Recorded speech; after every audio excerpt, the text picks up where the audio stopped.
जोड़े लोग हैं, इतने ही लोग हैं क्लास के लिए। अभी और कुछ आ रहे हैं, आएंगे शायद। ओके, आज का पहला लेक्चर है ना एथिक्स का। ठीक है, आपने इससे पहले कभी एथिक्स के बारे में कुछ पढ़ा है? बेसिक कुछ अंडरस्टैंडिंग? नहीं, थोड़ा बहुत है। चलिए ठीक है। इससे पहले आपने यूपीएससी के जीएस के सब्जेक्ट्स पढ़े हुए, जीएस 1 2 3, उसमें से हिस्ट्री, पॉलिटिकल साइंस, है ना? थोड़ा बहुत पढ़ा होगा। ठीक है, अपना जो सब्जेक्ट है यूपीएससी, इसमें इसमें जीएस 4 में आता है इथिक्स, है ना? तो इस सब्जेक्ट का नाम क्या है वैसे? Ethics, integrity and aptitude. इसका मतलब क्या हुआ?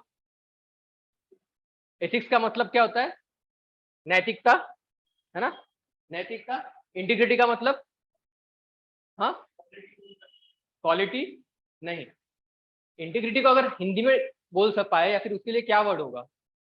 सत्यनिष्ठा बोल सकते हैं, सत्यनिष्ठा। ठीक है ना? उसके बाद है एप्टीट्यूड। एप्टीट्यूड मतलब एबिलिटी टू डू समथिंग। अगर इसको हिंदी में अगर हम इसका अनुवाद करेंगे तो इसका मतलब क्या होगा? उतना पता नहीं। मतलब अगर ये इंग्लिश के वर्ड्स है, अगर इसकी हमें अंडरस्टैंडिंग लेनी है तो हमें हिंदी में थोड़ा बहुत, क्योंकि मुझे बताया गया कि हिंदी और इंग्लिश दोनों में पढ़ाना है, तो इसलिए मैं बस थोड़ा वर्ड के बारे में आपको क्लैरिटी दे रहा हूँ, वर्ड्स की। ठीक है, तो ये एग्जाम में जो हम एथिक्स के बारे में पढ़ते हैं, ठीक है, एथिक्स का सिलेबस हमारे एग्जाम में कब से ऐड किया गया?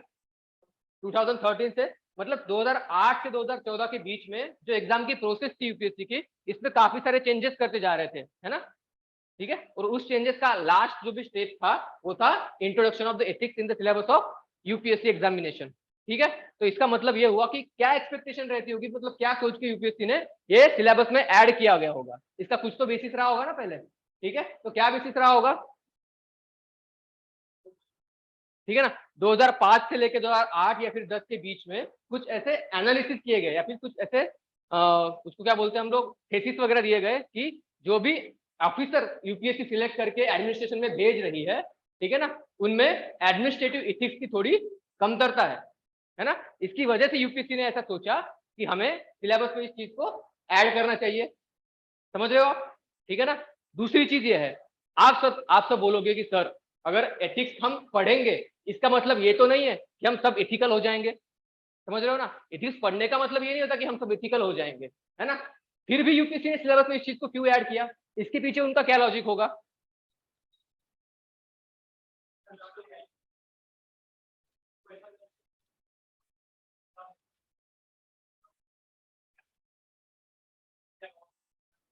एग्जैक्टली ठीक है, मतलब ये चीज है कि देखिए हम सब एकदम विद्वान नहीं है, सब कुछ इंटेलेक्चुअल नहीं है ना?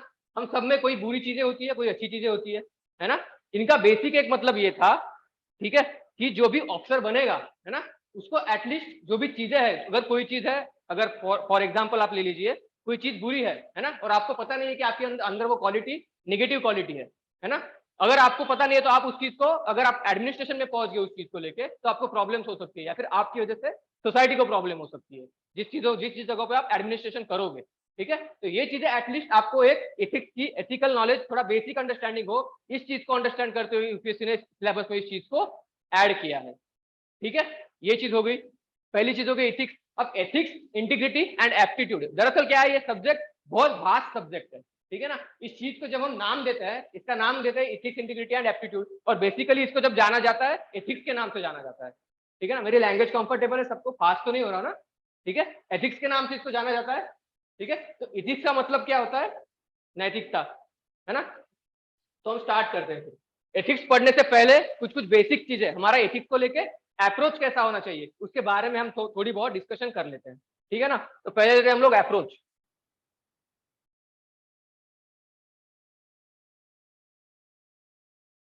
अप्रोच मतलब किसी चीज को पढ़ने के लिए हमारा अप्रोच क्या होना चाहिए, आप साथ साथ लिखते जाइए, मैं जो भी नोट डाउन करा के दे रहा हूँ। पहले हेडिंग डालिए ऊपर, ethics, integrity and aptitude.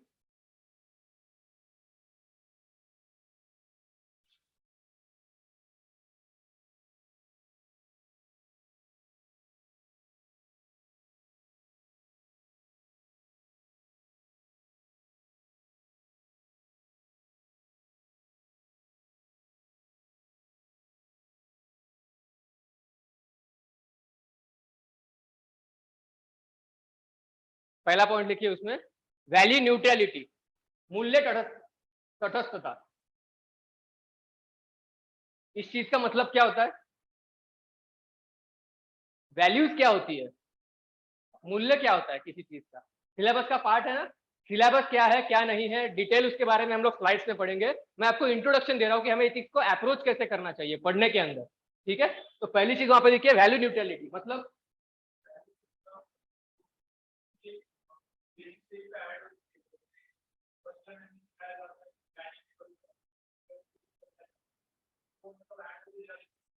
Values का बेसिक मीनिंग ये होता है, किसी भी सोसाइटी के डेवलपमेंट के लिए जो भी बेसिक बेसिक चीजें लगती है उसको बोलते हैं हम वैल्यू।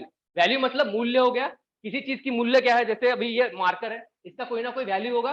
वैल्यू मतलब जो इसका बेसिक कंपोनेंट होता है वो होता है, उसको बोलते हैं हम वैल्यू, ठीक है ना। तो किसी भी सोसाइटी को डेवलप होने के लिए जो भी बेसिक कंपोनेंट्स लगते हैं उसे बोलते हैं हम वैल्यू। तो value neutrality in the sense क्या होता है, हमारी जो सोसाइटी है, हमारी सोसाइटी में डिफरेंट डिफरेंट कंपोनेंट्स रहते हैं, अलग अलग धर्म के लोग रहते हैं यहाँ पे, है ना।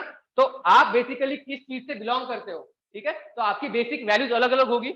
और आप जब एडमिनिस्ट्रेशन में जाओगे, उसके जाने के बाद से आपको किसी पर्टिकुलर एक धर्म के लोगों की सेवा नहीं करनी है, पूरे सोसाइटी की सेवा करनी है आपको। यहाँ पे पब्लिक सर्वेंट होकर जाते हो वहां पे, ठीक है ना। तो आपकी जो भी वैल्यूज होती है वो कैसी होनी चाहिए, न्यूट्रल होनी चाहिए। फॉर एग्जाम्पल कोई हिंदू धर्म का आदमी है ना, साधारणतः जब बकरीद फॉर एग्जाम्पल वहां पे बकरों की कटाई होती है ना, तो उससे उनको एक प्रॉब्लम सी हो जाती है। मतलब नॉर्मल जगह पे जब बकरे कटते हैं तो उनको कोई प्रॉब्लम नहीं होती, पर खास करके जब बकरीद पे बकरे कटते हैं तो उनको प्रॉब्लम होती है। दूसरी एग्जांपल लेके, अगर कोई इस्लाम धर्म को फॉलो करने वाला होगा, उसको दिवाली में जब फटाके जलते हैं उससे प्रॉब्लम होगी, पर जब बाकी टाइम पे जब फटाके जलते हैं तो उससे प्रॉब्लम नहीं होगी। इसका मतलब क्या हो रहा है, आप किसी चीज को लेके बायस हो रहे हो। समझ में आ रहा है? तो ये जो चीज बायसनेस की है, इसको हमें क्या करना है, न्यूट्रल लानी चाहिए। अगर आपके अंदर कोई कंपोनेंट निगेटिव है तो आप में इतनी तो मतलब कैपेसिटी होनी चाहिए कि आप उसको निचला दर्जा दे सको, और जो प्रॉपर चीजें होनी चाहिए उसको न्यूट्रली ट्रीट कर सको, ठीक है। तो एथिक्स समझने और पढ़ने के लिए जो बेसिक पहली चीज हमें कोई चाहिए तो वो है वैल्यू न्यूट्रलिटी। जो हमारे बेसिक वैल्यूज है उनको हमें साइड में रखना है, ठीक है ना। और जो बेसिक न्यूट्रल वैल्यू चीज होगी वहां से हमें चीजें स्टार्ट करनी पड़ेगी, तभी हम इथिक्स को पढ़ पाएंगे। आज से हमारी इथिक्स की क्लास शुरू है, आज से लगभग 30-40 क्लासेस हमारी होगी इथिक्स की, ठीक है ना। तो उसके अंदर कुछ चीजें ऐसी होगी जो आपकी बेसिक वैल्यू को हैम्पर करेगी, है ना। आप सोचोगे कि सर मैं आज तक ऐसा सोचता था, और आप ऐसे कैसे बता सकते हो मुझे, है ना। तो इन किन किन चीजों में आपके विचार कुछ अलग होंगे, मेरे विचार कुछ अलग होंगे। बाकी मैं जो पढ़ाऊंगा वो न्यूट्रलिटी के हिसाब से पढ़ाऊंगा, जिस अप्रोच से आपको यूपीएससी में इथिक्स पढ़ना होगा, ठीक है। तो आपको ये जब चीजें पढ़ने के लिए पहले खुद को न्यूट्रल करना पड़ेगा, ठीक है। आपको अगर किसी कायदे का इंसान बनना है, कायदे का इंसान बनने के लिए हमारे लिए क्या होना चाहिए, आप कल को जाके ऑफिसर बनोगे, ऑफिसर की बेसिक क्वालिटी क्या होती है, जो सोसाइटी के लिए चीजें बुरी है उनसे हम दूर हो जाए और सोसाइटी को कैसे इंप्रूव कर सकते हैं, है ना, बदलाव लाने चाहते हैं वो, उससे हम कैसे पास में जाए, हमारा ये अप्रोच होना चाहिए। तो पहली चीज है वैल्यू न्यूट्रलिटी। दूसरी चीज होती है रीजनिंग माइंड।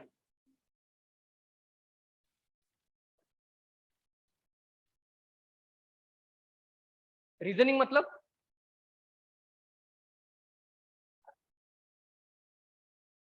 ना, चिकित्सक बुद्धि मराठी में बोलते हैं ना उसे, याद है, चिकित्सक मतलब कोई भी चीज नॉर्मली एक्सेप्ट नहीं करना, है ना। उसमें रीजनिंग, किसी चीज को रीजनिंग करते हैं हम लोग, है ना। रीजनिंग आपने सीसाइड में पढ़ा होगा, ठीक है ना। अप्रोच चेंज होना चाहिए, है ना। उसके बाद है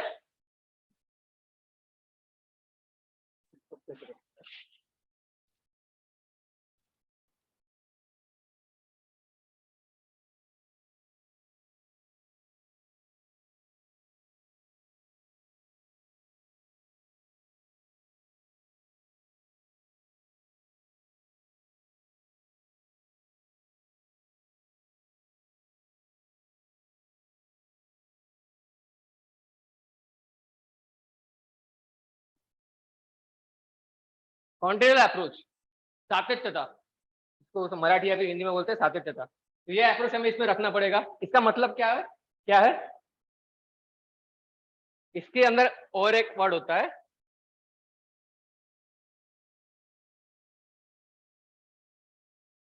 डायकॉटनी, इसको हिंदी में बोलते हैं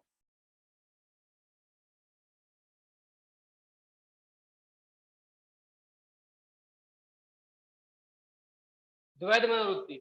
मतलब जैसे कोई चीज को हम समझते हैं या फिर पढ़ते हैं, फॉर एग्जाम्पल जब हम मैथ्स पढ़ते हैं, ठीक है ना, उसके लिए हमारा अप्रोच अलग होता है, और जब इथिक्स को हम लोग पढ़ते हैं उस वक्त हमारा अप्रोच अलग होता है। समझ रहे हो आप?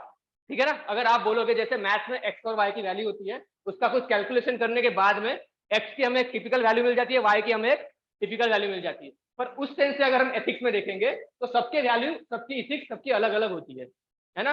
जैसे अगर हम समझेंगे यहाँ पे, मैं अगर बोलूंगा कि क्लास में कितने लोग वायलेंस में बिलीव करते हैं, हाथ ऊपर करिए जो लोग कहते हैं कि वायलेंस में हम लोग बिलीव करते हैं। वायलेंस में क्लास में से कोई भी बंदा बिलीव नहीं करता। ठीक है, ठीक है। उसके बाद मैं आपको एक कंडीशन देता हूँ। ठीक है, आप सब लोग घर में रात में अकेले हो, आपके फैमिली के जितने भी इंपॉर्टेंट पर्सन है घर पे है, उसमें 2-3 बच्चे भी है छोटे छोटे। ठीक है, उसके बाद अचानक से कुछ चोर, कुछ गुंडे लोग आपके घर पे आ जाते हैं। ठीक है ना? आपके सामने एक कंडीशन रखी जाती है कि आपके सामने एक कंडीशन है, सामने एक बंदूक रखी हुई है। ठीक है, आप अगर बंदूक को उठा के अगर उनमें से गुंडों को, उनका जो हेड है उनको मारते नहीं हो, तो वो लोग आपके घर के जो छोटे छोटे बच्चे हैं उनको मार देंगे। उस कंडीशन में कितने ऐसे लोग हैं जो वायलेंस नहीं करेंगे? करोगे या नहीं करोगे? हाँ, कितने ऐसे लोग हैं जो उस कंडीशन में भी वायलेंस नहीं करेंगे? मतलब एक भी नहीं है। मतलब अभी आप सब में से सब लोग कैसे हो गए? वायलेंट हो गए ना? ठीक है, तो इसका मतलब क्या हुआ? पहले आप सब लोग बोल रहे थे कि सर हम वायलेंट नहीं है, पर अब क्या बोल रहे हो? हम सब लोग वायलेंट है। समझ रहे हो इस बात को? मतलब कोई भी इंसान अच्छा या बुरा नहीं होता। क्या होता है? सिचुएशन से चीजें वैरी करती है। समझ रहे हो ना? मतलब एक ही आईने से हम हर चीज को पढ़ या समझ नहीं सकते। इसी को क्या बोलते हैं हम? डायकॉटमी। समझ रहे हो? हर चीज को समझने या फिर पढ़ने का अप्रोच अलग अलग होता है ना? और अगर आप में से कोई बोलता कि सर मैं फिर भी नहीं मारूंगा, ठीक है, तो उसको मैं और एक कंडीशन देता। उसको मैं क्या बोलता? एक टेररिस्ट है ना? अगर आपने उस टेररिस्ट को नहीं मारा, अभी एक जगह पे आप हो, समझ लो आप इसराइल में हो, इसराइल में आप अकेले इंडियन हो उस वक्त जो उस आदमी को टारगेट कर सकते हो, और आपको आपकी इंडस्ट्री, मतलब आपको जो आपका कंट्री है वहां से मैसेज आता है कि अगर आपने इस आदमी को नहीं मारा तो कल को ये आदमी जाके न्यूक्लियर अटैक अपने इंडिया पे करने वाला है। समझ में आ रहा है? उस केस में आप मारोगे। मतलब किसी भी कंडीशन में आपको कोई ना कोई डिसीजन लेना पड़ता है। तो हमें इस चीज पे ये देखना है कि कोई भी आदमी बुरा या अच्छा नहीं होता, सिचुएशन पे बेस्ड होती है हर चीज। ठीक है, तो ये हो गया हमारा इथिक्स को पढ़ने का सही अप्रोच। समझ में आ रहा है? तो इस अप्रोच से हमें इथिक्स को अप्रोच करना है, 2-3 चीजों को ध्यान में रख के। पहली चीज है, हमारी वैल्यूज जो है वो न्यूट्रल होनी चाहिए। हमारा जो फैमिली बैकग्राउंड है, हमारा जो क्लासिकल बैकग्राउंड है, उन सबको साइड में रख के, हिंदू मुस्लिम हमारे कंट्री हमारे रिलीजन को साइड में रख के, हमें न्यूट्रल इंसान होकर हम चीजों को समझना है और पढ़ना है। ठीक है, दूसरी चीज क्या होगी? रीजनिंग माइंड, है ना? Questioning. Yes please.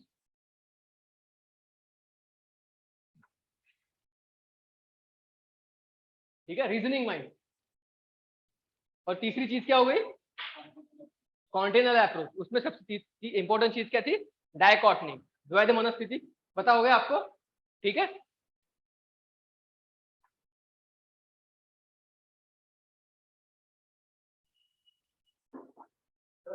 Yes. Container approach का मतलब था कि हर एक चीज को एक ही आईने से नहीं देख सकते हम लोग, है ना? उसमें वेरिएशंस होती है। ठीक है, जैसे मैथ्स को पढ़ने की आपकी अप्रोच अलग होगी, एथिक्स को पढ़ने में आपकी अप्रोच अलग होनी चाहिए, है ना? उसमें नहीं बोल सकते सर आप निष्कर्ष ही बताओ मुझे, है ना? इसका कंक्लूजन क्या होता है ये बता नहीं सकते हम लोग कंडीशंस के बिहाफ से उसमें वैरी कर सकते हैं। समझ आ गया? क्लियर है सबको? ये 3 अप्रोच एथिक्स की। ओके, ठीक है, तो फिर हम चलते हैं नेक्स्ट। कैसे करेंगे?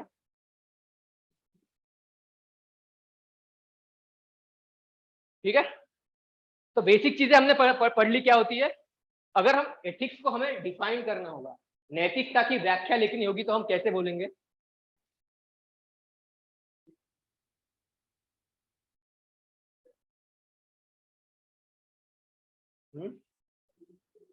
नैतिकता का मीनिंग क्या बोलेंगे हम लोग? स्टैंडर्ड बोल सकते हैं, या फिर कोई स्ट्रक्चर बोल सकते हैं। समझने के लिए बेसिक भाषा में हम लोग एथिक्स को ऐसे समझे, हाँ आगे देखेंगे हम लोग। मैं बस आपको इंट्रोडक्शन दे रहा हूँ कि सिलेबस क्या है, हमारा अप्रोच क्या होना चाहिए, और बेसिक बेसिक चीजें हम जीएस से एथिक्स को कैसे कनेक्ट कर सकते हैं। ठीक है, हम ऐसा अप्रोच रखेंगे कि हम किताबी भाषा में पढ़ेंगे नहीं। ठीक है ना? हम कैसे पढ़ेंगे? हमारी जो डेली की लाइफ है उन सबसे चीजें हम इकट्ठा करती जाएंगे, और उस हिसाब से जो हमारी पर्सनैलिटी बोलेगी वो एक्यूरेट होगी एथिक्स पढ़ने के लिए। ठीक है ना? तो इस हिसाब से हम हमारा अप्रोच रखेंगे। तो मैंने बोला कि इथिक्स की डेफिनेशन क्या होगी? एथिक्स को हम ऐसे बोल सकते हैं, नैतिकता को एक सोशल स्ट्रक्चर है, ठीक है। उस सोशल स्ट्रक्चर का एक, देखिए हमारी सोसाइटी को रन करने के लिए कोई ना कोई वैल्यूज पे चलती है हमारी सोसाइटी, ठीक है। तो एथिक्स का मतलब है ऐसा सोशल स्ट्रक्चर जो हमारी वैल्यू सोसाइटी को कंटिन्यूएशन में रखता है। समझ में आ रहा है? वैल्यूज का एक ऐसा स्ट्रक्चर जो हमारी सोसाइटी को कंटिन्यूएशन में रखता है ना, उसको बोलते हैं हम लोग एथिक्स या फिर नैतिकता।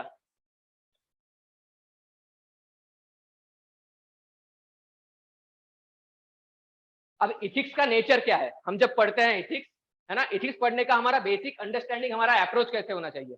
पहली बात तो देखिए, एथिक्स सब्जेक्ट पढ़ने का हमें फायदा कहाँ कहाँ होगा। आप सबको स्ट्रक्चर पता है यूपीएससी एग्जाम का, स्ट्रक्चर सबको पता है कैसे होता है, प्रीलिम्स, मेंस और इंटरव्यू होता है ना, ठीक है। तो एथिक्स का फायदा हमें मेंस और इंटरव्यू इन दोनों जगहों पे, दोनों जगहों पे होने वाला है। कैसे? सर आप बोलोगे एथिक्स का फायदा तो मेंस में ही होगा, इंटरव्यू में कैसे होगा? आप सबने देखे होंगे यूट्यूब पे इंटरव्यू कैसे होते हैं, है ना, वहां पे हमें कंडीशंस दी जाती है ना, और हमें उस कंडीशंस के बिहाफ पे आंसर करना होता है चीजों को, ठीक है ना। जब हमारी बेसिक वैल्यूज क्लियर होंगी तभी तो हम उन चीजों को बेटर आंसर कर पाएंगे ना।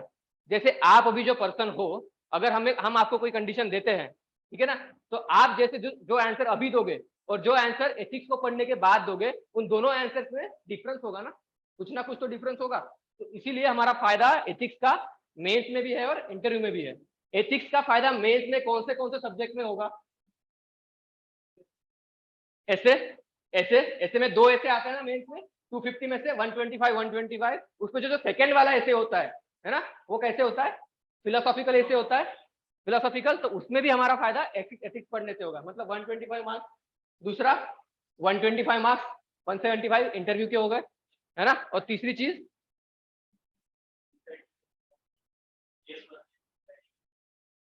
सोसाइटी में एथिक्स, ठीक है, वहां पे भी अप्लाई कर सकते हैं।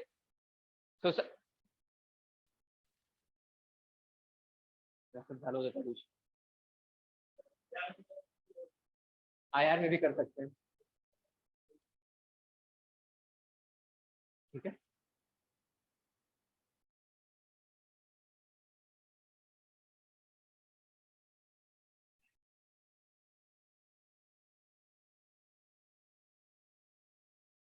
ठीक है, आईआर में भी कर सकते हैं। 250 मार्क्स का एथिक्स का अलग से पेपर है। और दूसरी चीज, एथिक्स एंड गवर्नेंस का जो पोर्शन होता है वो जीएस 2 में भी होता है, तो उसके भी 125 मार्क्स हम लोग ऐड कर सकते हैं। मतलब टोटल मिला के नियर अबाउट 500 मार्क्स का वेटेज हमारे एथिक्स सब्जेक्ट को आता है। समझ रहे हो? अगर आप एथिक्स को अच्छे से प्रिपेयर करते हो तो इसका ओवरऑल फायदा आपको हर सब्जेक्ट में इक्वली होगा, ठीक है ना। और दूसरी चीज, इसकी अल्टरनेट करके देखेंगे तो बाकी चीजों को अगर हम अच्छे से पढ़ेंगे तो उसका यूज हम लोग एथिक्स में भी कर सकते हैं। उनका यूज हम लोग एथिक्स में कैसे करेंगे ये मैं आपको भी बताऊंगा, ठीक है। तो इसलिए मैंने पहले पूछा कि आपने क्या बाकी सब्जेक्ट को ठीक से या फिर देख तो लिया है कम से कम, ताकि उसका फायदा हम लोग यहाँ पे उठाएंगे। कैसे करना है बैलेंस वो हम देखेंगे अभी, ठीक है ना। तो एथिक्स पढ़ने के लिए मेरा 500 का फायदा होगा, है ना। तो एथिक्स पढ़ते वक्त हमारी अप्रोच कैसी होनी चाहिए? आपको सबको पता है कि गुरुकुल टीचिंग मेथड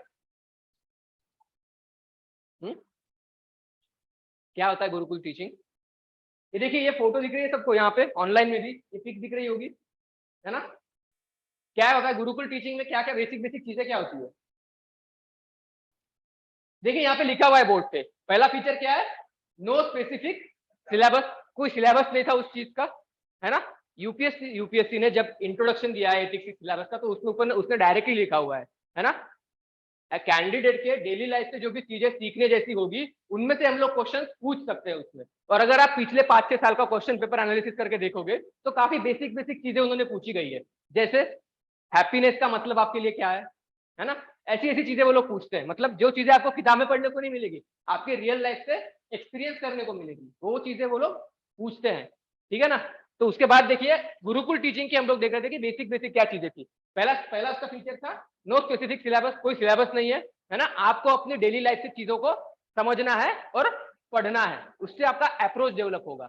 दूसरी चीज क्या है? Students were allowed to wander here and there, मतलब लोग घूमते थे, जो स्टूडेंट लोग होते थे वो अपनी सोसाइटी में अलग जगह पे घूमते थे, और वहां से वो लोग जितनी भी अंडरस्टैंडिंग इकट्ठा कर पाते थे, जो भी लर्निंग वो लोग वहां से कर पाते थे, वो लोग कलेक्ट करके अपने गुरु के पास आते थे। फिर उनको जो भी डाउट्स वगैरह थे, गुरु उनके बैठ के उनके क्लियर करते थे। ये दूसरा फीचर हो गया। तीसरा फीचर क्या है?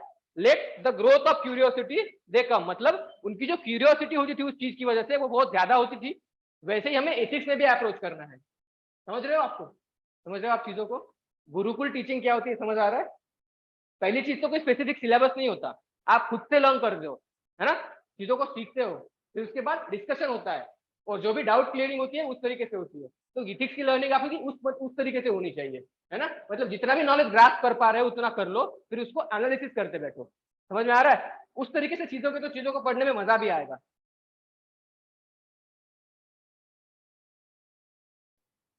एथिक्स में यूपीएससी आपसे करवाना क्या चाहता है, ठीक है ना? पहली चीज क्या करवाना चाहता है, this paper is all about thinking and observation, मतलब सोचना और ऑब्जर्व करना, ऑब्जर्व करना और सोचना। दूसरी चीज क्या है, ब्रेनस्टॉर्मिंग, जितना आप लोगों ने ग्रास्प किया हुआ है अब से तब से लेके अभी तक ऐसे सिलेबस पढ़ने के बाद में उस चीज को आप कैसे पेपर पे लिख पाते हो, समझ में ना? आपने प्रिपरेशन तो कर रखी है ना, उसके बाद से आपको क्या करना है, उस चीज को पेपर पे नोट करना है। अभी जैसे फॉर एग्जाम्पल अभी देखो 4:27 हो रहा है, मैं आपको 5 मिनट देता हूँ, ठीक है ना?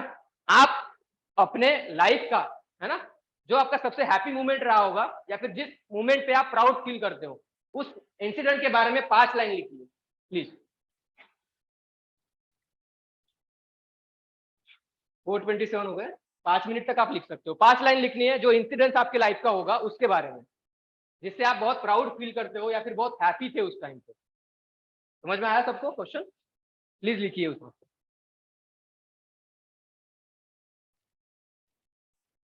लैंग्वेज में सब लोग कंफर्टेबल है ना, मतलब फास्ट तो नहीं हो रहा है ना किसी को? ठीक है,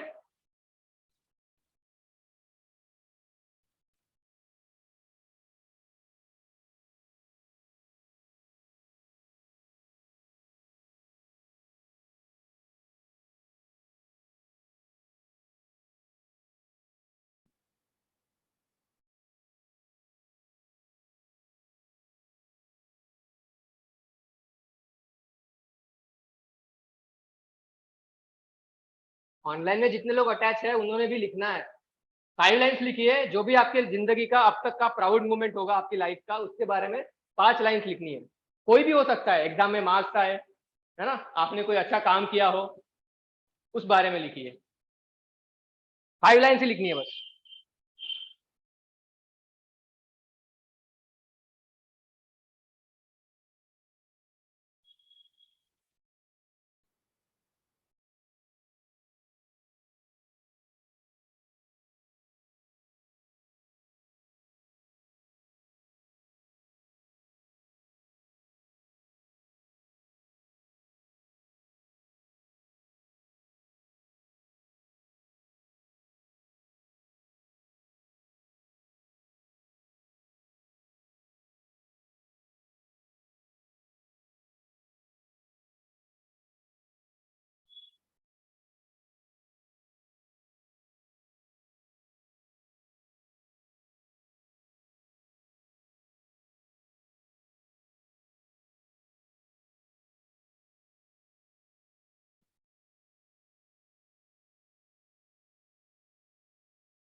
हो गया सबका?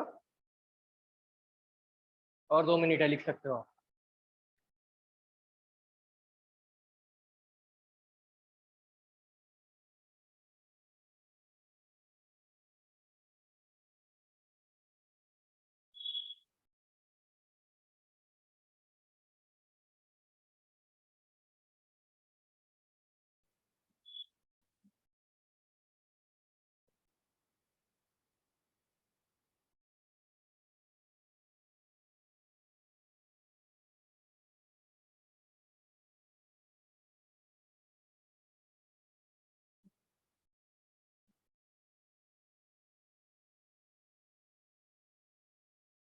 हो गया सबका लिख के?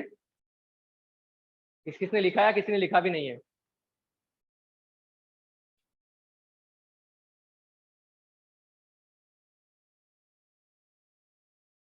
तो 5 मिनट हो गए हैं।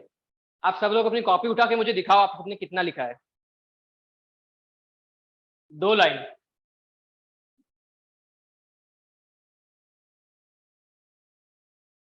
ठीक है।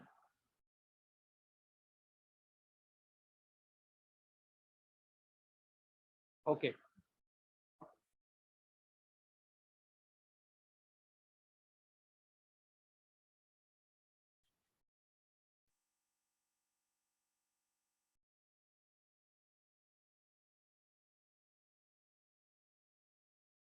ठीक है, तो अभी आप सब लोगों ने क्या किया, जब मैंने अचानक से आपको बोला कि आप किस इंसिडेंट के बारे में लिखो, तो इस चीज को क्या बोलते हैं हम लोग, ब्रेनस्टॉर्मिंग। तो जितनी भी चीजों को आप अपने लाइफ में समझते हो, या फिर जो आपकी बेसिक वैल्यूज होती है, या फिर जो भी आप इथिक्स में पढ़ोगे, तो आपको कैसे अप्रोच डेवलप करना है, उस चीज के बारे में आप कॉन्स्टेंटली लिखते आपको आना चाहिए। समझ में आ रहा है? इस चीज को बोलते हैं हम लोग ब्रेनस्टॉर्मिंग, है ना। ये हो गया। और तीसरी चीज क्या है, एप्लीकेशन। एप्लीकेशन ये ना, हाँ, एप्लीकेशन मतलब जो भी वैल्यूज आपके अंदर है, जो अच्छी चीजें हैं, उनको आपको चीजों में अप्लाई करते आना चाहिए। अप्लाई करते मतलब, है ना, कभी कभी किसी किसी में पंक्चुअलिटी की क्वालिटी होती है, तो जिस भी जगह पे आप जाओगे, आप सबको एक प्रोत्साहन की तरह बोलते हो कि नहीं यार, तू भी टाइम पे आया कर। अगर आपका कोई फ्रेंड होगा, मुझे टाइम पे पहुंचने की अगर आदत है, तो तू भी टाइम पे आया कर। इससे क्या होता है, पॉजिटिविटी स्प्रेड कर रहे हो। मतलब इसका मतलब जो आपकी पॉजिटिव वैल्यूज है, उसको आप हर जगह अप्लाई कर रहे हो। समझ में आ रहा है? तो ये चीज करनी है आपको। आखिरी में क्या है, विजडम। जो चीजें आपको करके खुशी मिलती है, इन सब चीजों से करके आपको क्या है, विजडम मिलती है ना। पॉजिटिव वैल्यूज को आपको अप्रोच करना है। तो ये सब चीजें आपकी कैसी होनी चाहिए, एथिक्स में आपको ये सब चीजें अप्लाई करनी है। समझ में आ रहा है? ये सब नोट डाउन कर लिया सबने? इसको नोट डाउन कर लो, इस अप्रोच को। थिंकिंग, ऑब्जर्वेशन, ब्रेनस्टॉर्मिंग, एप्लीकेशन, और बाद में ये सब चीजें।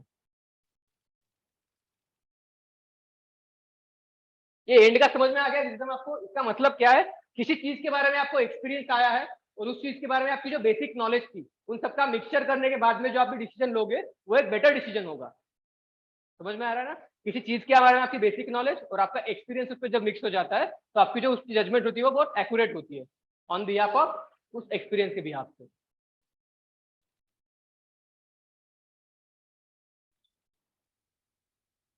ठीक है, ऐसे प्रोसेस होगी। ठीक है ना? अब तक हम देख रहे थे नेचर ऑफ इथिक्स क्या है ना। अभी हम देखेंगे कि सोर्सेस क्या है। एथिक्स हम लोग कहाँ कहाँ से पढ़ेंगे। बेसिक बेसिक सोर्सेस मैं आपको बताता हूँ। सोर्सेस इन द सेंस, देखिए पहला क्या है, जब बच्चे हम लोग को पूछते हैं ना कि हम लोग इथिक्स कहाँ से प्रिपेयर करें सर, तो इसका कोई स्पेसिफिक सिलेबस नहीं है। इथिक्स बेसिकली जब इथिक्स से सिलेबस में आया था, इथिक्स से सब्जेक्ट सिलेबस में आया था, तो इसको काफी लोगों ने अलग अलग अप्रोच से स्टडी किया। साइकोलॉजी वाले लोग बोले कि नहीं, ये सब्जेक्ट हमारे सब्जेक्ट से बिलोंग करता है। सोशियोलॉजी वालों ने बोला कि नहीं, ये हमारे सब्जेक्ट से बिलोंग करता है ना। कुछ एनालिटिकल सिलेबस थे, उन्होंने बोला कि नहीं, ये हमारे सिलेबस से बिलोंग करता है। पर यूपीएससी किसी स्पेसिफिक डायरेक्शन में सिलेबस को बोलती नहीं है। इस सिलेबस में अलग अलग अप्रोचेस, फिलोसॉफी का थोड़ा पार्ट, सोशियोलॉजी का थोड़ा पार्ट, हर एक टॉपिक के थोड़े थोड़े पार्ट इसमें इंक्लूडेड है। तो अगर आप इसकी हॉलिस्टिक स्टडी करना चाहोगे, तो ऐसा कोई स्पेसिफिक बुक नहीं है। पर अगर एग्जाम के लिए हम लोग कोई नोट्स वगैरह पढ़ सकते हैं, पर अगर हमें इसको अप्रोच की तरह डेवलप करना है, ये क्या है, प्रोसेस है। ये पढ़ने से नहीं आएगा, इसको आपको अपनी आदत में, अपनी थिंकिंग में इसको डालना पड़ेगा। तब जाके आप इसको बेटर इंप्रूव कर पाओगे। क्योंकि अल्टीमेटली मैं जब दिल्ली में गया था प्रिपरेशन के लिए, तो वहां पे सर ने मुझे, जब मैं एडमिशन ले रहा था, वहां पे बोला गया था, अगर आप ऑफिसर बनना चाहते हो, तो पहले ऑफिसर जैसा बिहेव करना सीखो। समझो, ऐसे बिहेव करो कि जैसे आप अभी ऑफिसर हो। समझ में आ रहा है? तभी जो क्वालिटीज है ना, वो आपके अंदर इनकलकेट होना धीरे धीरे शुरू हो जाती है। समझ में आ रहा है मैं क्या बोलना चाह रहा हूँ आपको? ठीक है ना? तो इसी बिहाफ से हम लोग स्टडी करेंगे कि क्या हम लोग नॉर्मल चीजों से हम लोग क्या लर्न कर सकते हैं। जैसे आप हर रोज न्यूज़पेपर पढ़ते हो ना, तो न्यूज़पेपर में से कैसी कैसी जो चीजें होती है, जो न्यूज में होती है, उससे हमारा नॉलेज कैसे हम लोग बढ़ा सकते हैं, वो लोग हम लोग देखेंगे। ठीक है। हम आप सब लोगों ने गांधी को पढ़ा होगा, है ना। हिस्ट्री में आपने गांधी को पढ़ा होगा, महात्मा गांधी को, है ना। राजा राम मोहन रॉय को भी पढ़ा होगा, है ना। पर आप सब में से कितने से लिंक करके देखा है क्या, गांधी का जो अप्रोच था, उनका अप्रोच क्या था, नॉन वायलेंस, और हाँ, और गांधी के सिद्धांतों को फॉलो करके इंटरनेशनल लेवल पे और काफी ऐसे फिलोसोफर या फिर काफी ऐसे सोशल लीडर होके चले गए, जिन्होंने उनका यूज किया। सबसे पहले कौन थे? तो खान अब्दुल गफ्फार खान, इनके बारे में सुना है सबने। इनको क्या बोलते हैं? फ्रंटियर गांधी भी बोलते हैं। इसलिए पढ़ा होगा। क्यों बोलते हैं इनको? क्योंकि इन्होंने गांधी की जो नॉन वायलेंस की थ्योरी थी, उनके ये लोग मुस्लिम प्रोपोनेंट थे। क्योंकि आपको पता है मुस्लिम जो रिलीजन है वो कितना कैसे आक्रामक है ना? उस रिलीजन में भी नॉन वायलेंस के तत्व मिलना ये अपने आप में बड़ी बात है। तो गांधी के थॉट्स को हम लोग लिंक कर रहे हैं इंटरनेशनल लेवल पे। खान अब्दुल गफ्फार खान, उसके बाद मार्टिन लूथर किंग जूनियर, इनके बारे में पता होगा आपको, पता है ना? क्या पता है इनके बारे में? और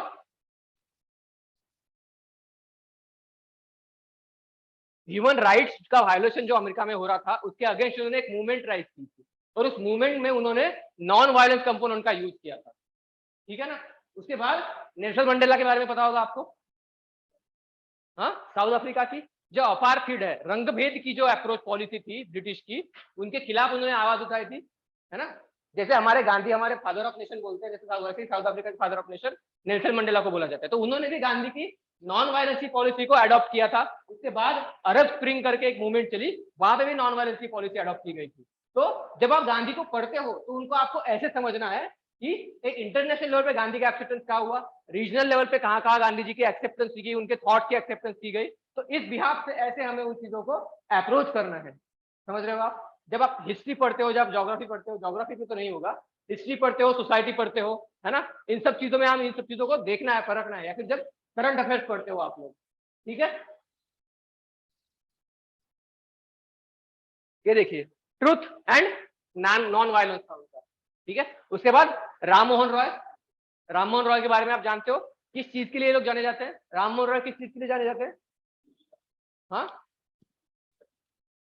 प्रोहिबिशन ऑफ सती। ठीक है?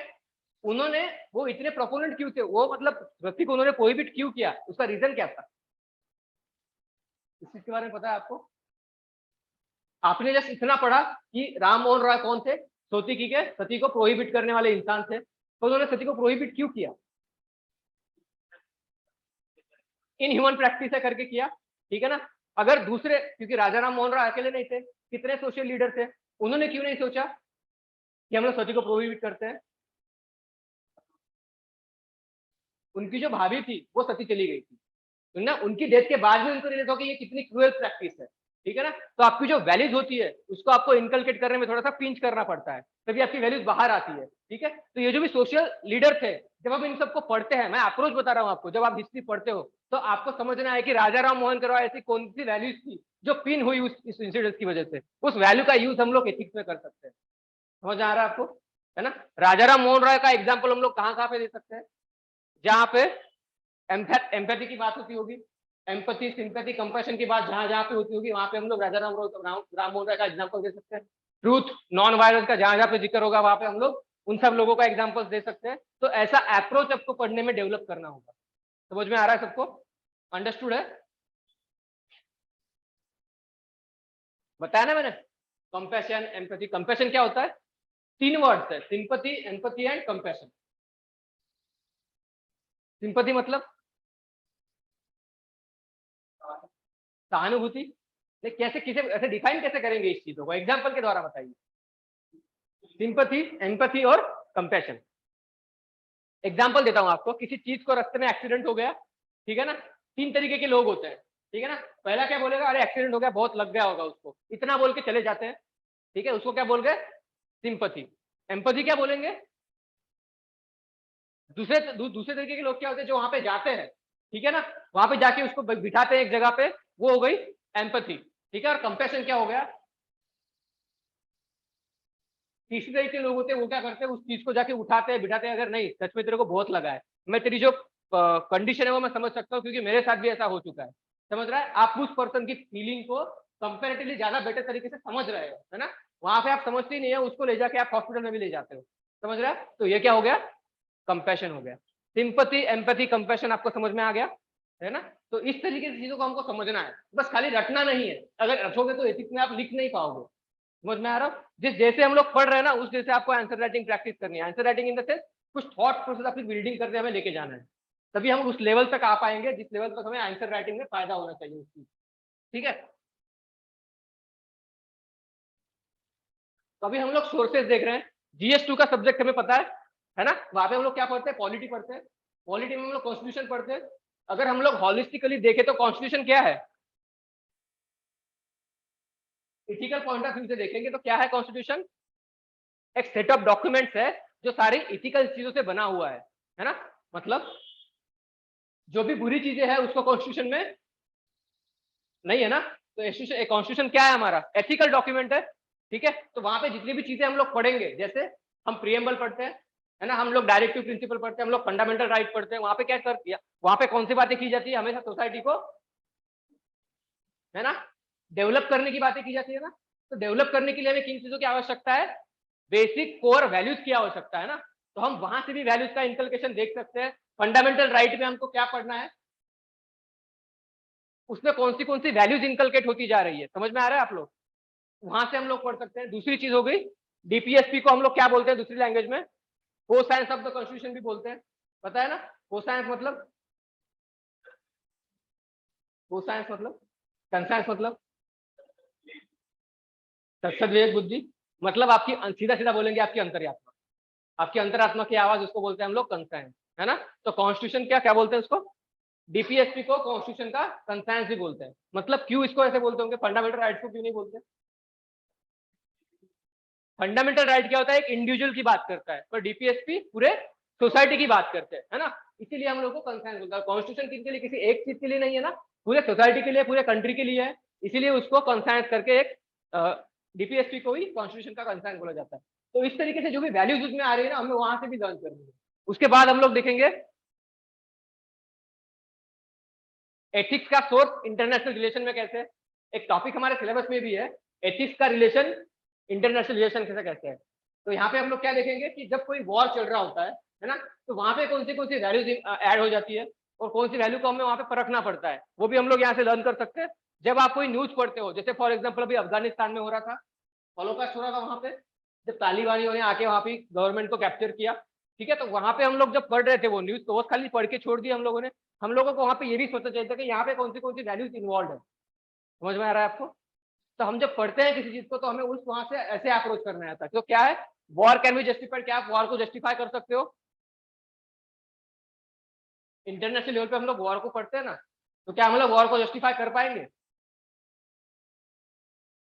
तो वहां पे कौन सी आप आर्ग्यूमेंट देते हो, उन सब चीजों को हम लोग यहाँ पे पढ़ते हैं, ठीक है ना। उस चीज को अप्रोच हमें वहां पे डेवलप करना पड़ता है। नेहरू की पंचशील पॉलिसी पढ़ी है आपने, पोस्ट इंडिपेंडेंस में 1962 का वॉर पढ़ा है आपने, वहां से, तो उससे पहले नेहरू ने चाइना के साथ में पंचशील पॉलिसी की थी नेहरू जी ने, ठीक है ना। तो उस पंचशील पॉलिसी का यूज और उसका कैसा एक्सपांशन था, इंटरनेशनल रिलेशन में एथिकल बेसिस कैसे एस्टेब्लिश करता है, वहां से हम लोग लर्न कर सकते हैं उस चीज को, ठीक है।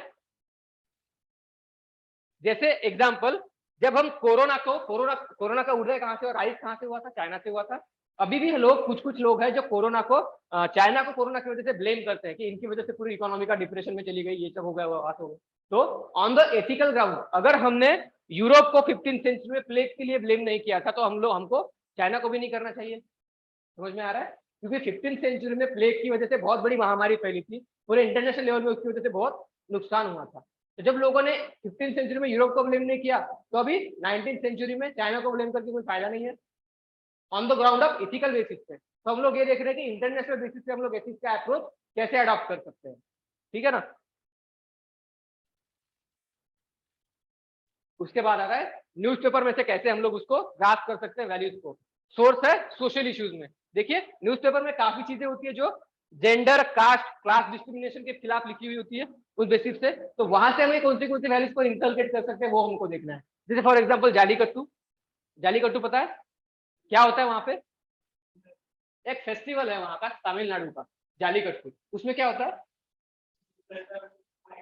भूल रहता है ना, उसको इनह्यूमन ट्रीटमेंट दी जाती है, और वो वहां का कल्चर है ना। तो वहां पे क्लैश किस चीजों के बीच में है, कल्चर और एथिक्स के बीच में क्लैश हो गई, ठीक है ना। तो आपको वहां पे डिफाइन करना पड़ेगा, आपको पूछेंगे इंटरव्यू में कि आपके हिसाब से जालीकट्टू को बैन करना चाहिए या नहीं करना चाहिए, समझ में आ रहा है। वहां पे सुप्रीम कोर्ट के डिसीजन के बिहाफ पे जालीकट्टू को बैन कर दिया गया, फिर भी गवर्नर रूल लाके वहां पे फिर से जालीकट्टू को चालू कर दिया गया था, ठीक है ना। तो यहाँ पे आपकी क्लैशेस होंगी, तो वहां पे आपको समझना है कि वैल्यूज कौन सी किसके ऊपर आती है। और जब दो वैल्यूज का क्लैश होता है ना, वहां पे हमें कैसे डिसाइड करेंगे, जैसे फॉर एग्जाम्पल अभी तीसरा देखिए, temple entry of women in the Kerala, Sabarimala issue सबको पता है, वहां पे टेम्पल के अंदर वुमेन एंट्री को लेके इश्यू चल रहा था, है ना।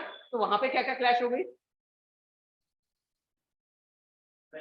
रिलीजन वर्सेस हाँ स्टेट होगा ना, वहां पे इक्वलिटी की बात की गई है। तो यहाँ पे कौन सी वैल्यू आपको ऊपर रखना है आपको, तो ये आप कैसे डिसाइड करोगे, आपका सबका डिसीजन अलग अलग हो सकता है, पर एक बेसिक क्राइटेरिया तो होना चाहिए ना, ठीक है।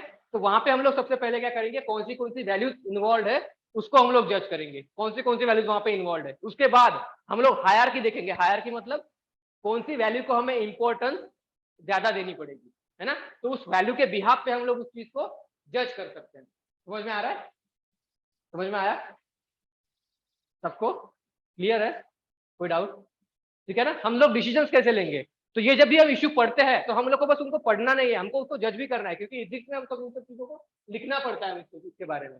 तो अप्रोच हमें ऐसे डेवलप करना है। उसके बाद हो गया चाइल्ड लेबर, चाइल्ड लेबर की इश्यू कितनी बड़ी है इंडिया में, हमें सिलेबस में भी है, GS2 में ना, सोशल जस्टिस में, तो वहां से भी हम लोग इसको इंकलकेट कर सकते हैं। उसके बाद है डाउरी की समस्या, न्यूज़पेपर में हम लोग इन सब चीजों को पढ़ते रहते हैं, पर पढ़ने में वाले पढ़ के छोड़ना नहीं है, उसके बारे में थोड़ा सोचना है यार डाउरी के इसमें कौन सी वैल्यूज इंकलकेट हो रही है, वहाँ पे कौन सी इश्यूज है, और हम लोग प्रिपेयर अगर हमसे पूछा गया, क्योंकि एथिक्स के सिलेबस में केस स्टडी करके भी एक टॉपिक है, उसके बारे में हम लोग देखेंगे केस स्टडी करके, तो वहां पे भी हम लोग इन सब चीजों को देखना पड़ता है,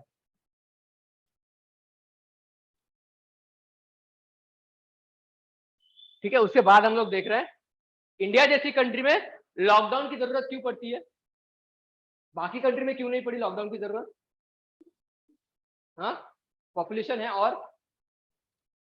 बाकी देश में जो पॉपुलेशन, जैसे चाइना में पॉपुलेशन नहीं थी, जापान में पॉपुलेशन नहीं है, जापान तो बहुत छोटा देश है ना, वहां पे भी पॉपुलेशन के इश्यूज है, पर वहां पे लॉकडाउन क्यों नहीं हुआ, किया गया था पर काफी लिमिटेड इसमें किया गया था, क्यों, इंडिया की जो पॉपुलेशन है ना, उनका एथिक्स जो है, वो उनका कोसाइंस जो है, कंसाइंस जो है वेरी पुअर है, मतलब यहाँ पे अगर लोगों को बोला जाए खास करके ये चीज नहीं करनी है, तो वो चीज पहले करेंगे जाके, समझ में आ रहा है। इसलिए लॉ रेगुलेशन को स्ट्रेंथन करने की जरूरत यहाँ पे बहुत ज्यादा पड़ती है, ठीक है ना।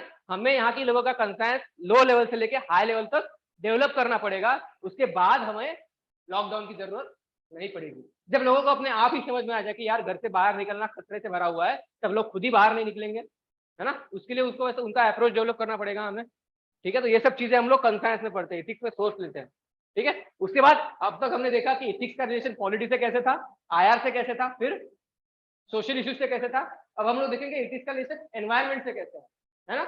एनवायरमेंट में काफी इश्यूज है, सबसे बड़ा इशू तो यह है डेवलपमेंट वर्सेस एनवायरमेंट, ये सबसे बड़ा इशू है। डेवलपमेंट मतलब विकास, विकास करने के लिए हमें क्या करना पड़ेगा, इंडस्ट्रियल सेक्टर डेवलप करना पड़ेगा, इंडस्ट्रियल सेक्टर डेवलप करने से क्या होगा,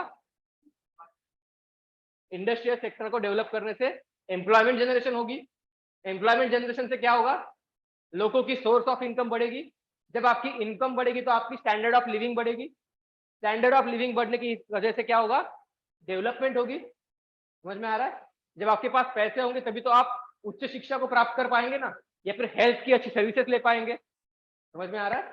तो ये कैसे होगा, डेवलपमेंट एक प्रोसेस है, तो डेवलपमेंट को सुनिश्चित करने के लिए हमें एनवायरमेंट का डिग्रेडेशन भी हो रहा है। जैसे आप देखते जाओगे कि जो भी पहले ऐसे फॉरेस्ट रिपोर्ट है, फॉरेस्ट रिपोर्ट के अनुसार जितना भी हमारा फॉरेस्ट एरिया था वो घटते जा रहा है या बढ़ते जा रहा है, बढ़ते जा रहा है, ठीक है। क्यों बढ़ते जा रहा है, पर जो भी एकदम प्राइमरी जहाँ पे फॉरेस्ट था, जैसे मेघालय नॉर्थ ईस्ट की स्टेट है, वहां का फॉरेस्ट एरिया घटते जा रहा है, ठीक है। और जैसे तमिलनाडु, सॉरी तेलंगाना, आंध्र प्रदेश, इन सब स्टेट का जो फॉरेस्ट एरिया है वो बढ़ते जा रहा है। इनके पीछे का रीजन क्या है, जो भी फॉरेस्ट बेसिकली फॉरेस्ट थे हम लोग उनको काटते जा रहे हैं, और हम लोग अफॉरेस्टेशन कर रहे हैं, मतलब पेड़ लगा रहे हैं, है ना, नए पेड़ लगा रहे हैं, पर जो बायोडाइवर्सिटी है वहां की वो तो खत्म हो जाएगी ना। बायोडाइवर्सिटी एक साल में पैदा नहीं होती, उसको डेवलप होने के लिए 20-30 साल लगते हैं कम से कम, है ना। जो भी जानवर फॉरेस्ट में पाए जाते हैं वो अचानक से तो नहीं आते ना, उनको डेवलप होने में टाइम लगता है। तो जो बेसिक बायोडाइवर्सिटी वो तो खत्म होती जा रही है। हम लोग क्या पढ़ रहे हैं, एनवायरमेंट और डेवलपमेंट का कोलैप्स कैसे हो रहा है ना। अगर हमें कोई डेवलपमेंट की एक्टिविटी चाहिए, जैसे फॉर एग्जाम्पल हमें मेट्रो का रोड बनाना है, मेट्रो के रोड भी जंगली एरिया से जा रहा है, तो हमें उन जंगलों को काटना पड़ेगा ना। तो मतलब डेवलपमेंट के लिए एनवायरमेंट का डिग्रेडेशन हो रहा है, तो हमें ये पढ़ना है कि एनवायरमेंट भी खत्म नहीं होनी चाहिए और डेवलपमेंट भी होनी चाहिए। तो हम इन सब चीजों को पैरेलली कैसे विकसित कर सकते हैं, उसको बोलते हैं हम लोग सस्टेनेबल डेवलपमेंट, है ना। तो इन सब का अप्रोच हमें एनवायरमेंट में कैसे करना है, मतलब मैं क्या बताना चाहता हूँ आपको कि इन सब चीजों को हम लोग कनेक्ट करके पढ़ना है, एथिक्स को हमें इन सब्जेक्ट से अलग नहीं रखना है।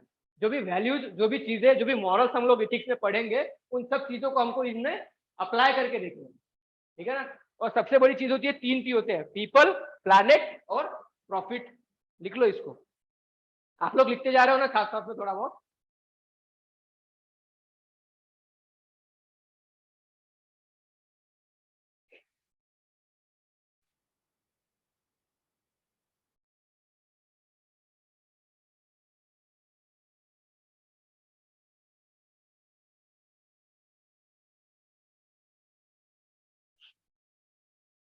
मतलब हम लोगों को बैलेंस किस चीज में क्रिएट करना है, balance between the social development, सामाजिक विकास, है ना, एनवायरमेंट, एनवायरमेंटल डेवलपमेंट, साथ में इकोनॉमिक डेवलपमेंट और सोशल डेवलपमेंट।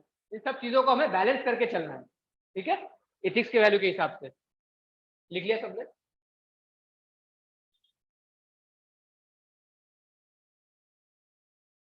साइंस टेक में कैसे एथिक्स को अप्लाई कर सकते हैं हम लोग? एबॉर्शन है ना, एबॉर्शन की लिमिट अभी गवर्नमेंट ने एक लॉ से बढ़ा दी है, 20 से 24 कर दी गई है, पता है ना आपको? मतलब क्या है 20 से 24? अबॉर्शन कर सकते थे, अभी उन्होंने 24 कर दिए। तो वहां पे क्या क्या एथिकल इश्यूज इन्वॉल्व है, कौन से एथिकल इश्यूज इन्वॉल्व है वहां पे, है ना? पहली तो चीज है कि अगर चाइल्ड बॉर्न बाय रेप, अगर रेप से कोई चाइल्ड हो रहा है तो वो वाला इशू भी इन्वॉल्व है। दूसरी कौन सी है? जेनेटिक डिसऑर्डर के इशू इन्वॉल्व हो सकते हैं।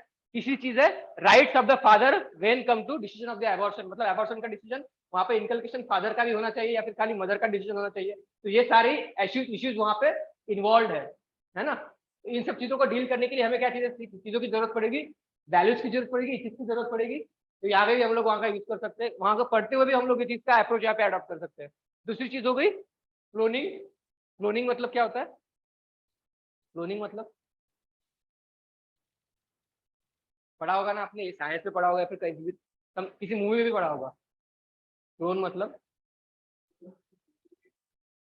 जो भी आपकी जेनेटिक है उसको स्टडी करके सेम आपके जैसा एक पर्सन बनाना, ठीक है ना। तो इसमें एथिकल इश्यूज क्या क्या है? बहुत बड़े एथिकल इश्यूज है इसमें। तो आप एकदम रियलिटी को चेंज करके एक वर्चुअल यहाँ पे वर्ल्ड बना रहे हो, तो यहाँ पे भी इश्यूज क्रिएट हो गए। मतलब साइंस के फील्ड में भी एथिकल इश्यूज इन्वॉल्व है। तो हम लोग जब साइंस का पेपर लिखेंगे या फिर अगर एथिक्स में कोई क्वेश्चन आता है इस सब, तो हमें उनको भी डील करना पड़ेगा। समझ में आ रहा है? दूसरी चीज है सरोगसी। सरोगसी पता है सबको, है ना? तो वहां पे भी एथिकल इश्यू इन्वॉल्व है। इससे आप किसी और वुमेन को लेके उसकी वॉम में आप बच्चे को ग्रोथ करा रहे हो, किसी और के बच्चों को, तो वहां पे भी एथिकल इश्यूज इन्वॉल्व है। उससे रिलेटेड सरकार ने, गवर्नमेंट ने एक लॉ बनाया हुआ है ना। तो वहां पे भी सब, यहाँ सब इन सब चीजों में, साइंस की चीजों में एथिक्स के इशू इन्वॉल्व है। उनको सॉल्व करने में भी हम लोग एथिक्स की हेल्प लेनी पड़ेगी, और जब इनको पढ़ते हैं वहां पे भी एथिक्स की अप्रोच हमें डेवलप करनी पड़ेगी, ठीक है।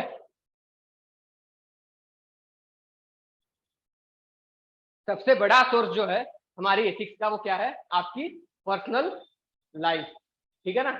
आप सबने देखा है कोई छोटा सा बच्चा जो जस्ट अपने पैरों पे चलना सीखा है, उसकी उसकी जो ऑब्जर्वेशन पावर होती है, कभी देखी है आपने? देखी होगी, समझी होगी। देखिए वो कितने क्वेश्चन करता है, आपको समझ में आ रहा है? ज्यादा दिन तक नहीं, आप एक दिन तक ऐसा अप्रोच पकड़ के चलो, जिस चीज को भी देखोगे उसको जरा देख के सोचो कि आपने उससे पहले कभी नहीं देखा। जैसे अभी ये वाटर बॉटल है, इसको आपने पहले कभी देखा नहीं होगा, अगर अगर इसको आप देख के सोचोगे कि ये क्या चीज है, तो आपके दिमाग में 100 चीजें आएंगी कि क्या हो सकता है ये चीज, है ना। वैसे ही एक बच्चे के दिमाग में भी आती है। तो अब जब आप अपनी अपनी लाइफ को उस तरीके से देखते हो ना, तो आपको 100 चीजें सीखने को मिलती है। समझ में आ रहा है? जब आप इथिक्स को हम लोग यहाँ पे पढ़ेंगे, उसके बाद उन चीजों को आप अपनी लाइफ में वैरी करके देखना है या फिर अप्लाई करके देखना है, आपको अलग ही खुशियां होगी, या फिर आपको चीजें और ज्यादा तरीके से पता चलेगी। एथिक्स पढ़ना मतलब आपको बस किताब में पढ़ना नहीं है, उसको अपनी लाइफ से कोरिलेट करके पढ़ना है, तभी आप उसको बेटर तरीके से समझ पाओगे। समझ रहे हो? ठीक है ना। जैसे कैसे देखोगे? Behaviour of people at the time of corona pandemic, मतलब पैंडेमिक के टाइम पे, कोरोना के टाइम पे लोगों का बिहेवियर कैसा था, ऑब्जर्व किया होगा ना आपने, है ना। उसमें कौन सी वैल्यूज वहां पे चक्कर देते, लॉ, एथिक्स एंड कंसर्न, यहाँ पे आपको अप्लाई करके देखना है। मतलब क्या लोगों का बिहेवियर सही था, गलत था, कैसे था? समझ में आ रहा है? जो लोग छोटा बहुत कमा लेते थे, वो भी लोग रोड पे अपना ठेला लेके चल रहे थे वहां पे, क्योंकि खाने पीने की प्रॉब्लम हो गई थी उनकी। तो ये सब चीजें हमें सीखनी है। वायलेंस इन द नेबरहुड, मुझे आपके अपने आसपास में, पड़ोस में कहीं पे झगड़ा हो रहा है, तो उस चीज पे आपका बिहेवियर कैसा होना चाहिए, है ना। ये सब आपको इथिक्स में समझ में आएगा कि कैसे होना चाहिए। अगली बात है गुड पर्सनल हाइजीन हैबिट्स, मतलब आपकी जो हाइजीन हैबिट्स होनी चाहिए, जो आपको खाना होता है वो हाइजीनिक होना चाहिए, ये भी आपकी हैबिट है, ये भी अपने मॉरल तरीके से रिलेटेड है। इन सब चीजों को भी हमारे एथिक्स में हम लोग समझ सकते हैं। उसके बाद है अपने ओन पर्सनल एक्सपीरियंस से, मतलब हर एक सिचुएशन को हम लोग, आपका सबका एक्सपीरियंस डिफर हो सकता है ना। जैसे फॉर एग्जाम्पल मैं बोलूंगा, मैंने सेलो का पेन यूज करके देखा है, मैं बोलूंगा कि मेरा एक्सपीरियंस इसके साथ अच्छा है, मैं बोलूंगा कि सेलो का पेन बहुत अच्छा है ना। इन्होंने यूज करके देखा, ये बोलेंगे नहीं सर बहुत घटिया तरीका का पेन है, ये बोलेगा कि नहीं अच्छा है, ये बोलेगी कि नहीं अच्छा नहीं है। तो सबका, आप सबका एक्सपीरियंस किसी चीज को लेके सबका अलग अलग हो सकता है ना, ठीक है। तो ये सब हम लोग चीजें सीखते कैसे, हमारे पर्सनल एक्सपीरियंस से सीखते हैं, है ना। तो इसीलिए हमें अपनी लाइफ में इस अप्रोच को ऐड करना पड़ेगा, तभी हम चीजों को बेटर तरीके से समझ पाएंगे, है ना। जैसे इथिक्स क्या है, वैल्यूज क्या है, मॉरलिटी क्या है, मैं ये सब तो आप चीजों को बता दूंगा आप लोगों को, पर आपको करना क्या है, इसको अपनी लाइफ में जोड़ के देखना है, तभी उसको आप बेटर तरीके से समझ पाओगे, ठीक है।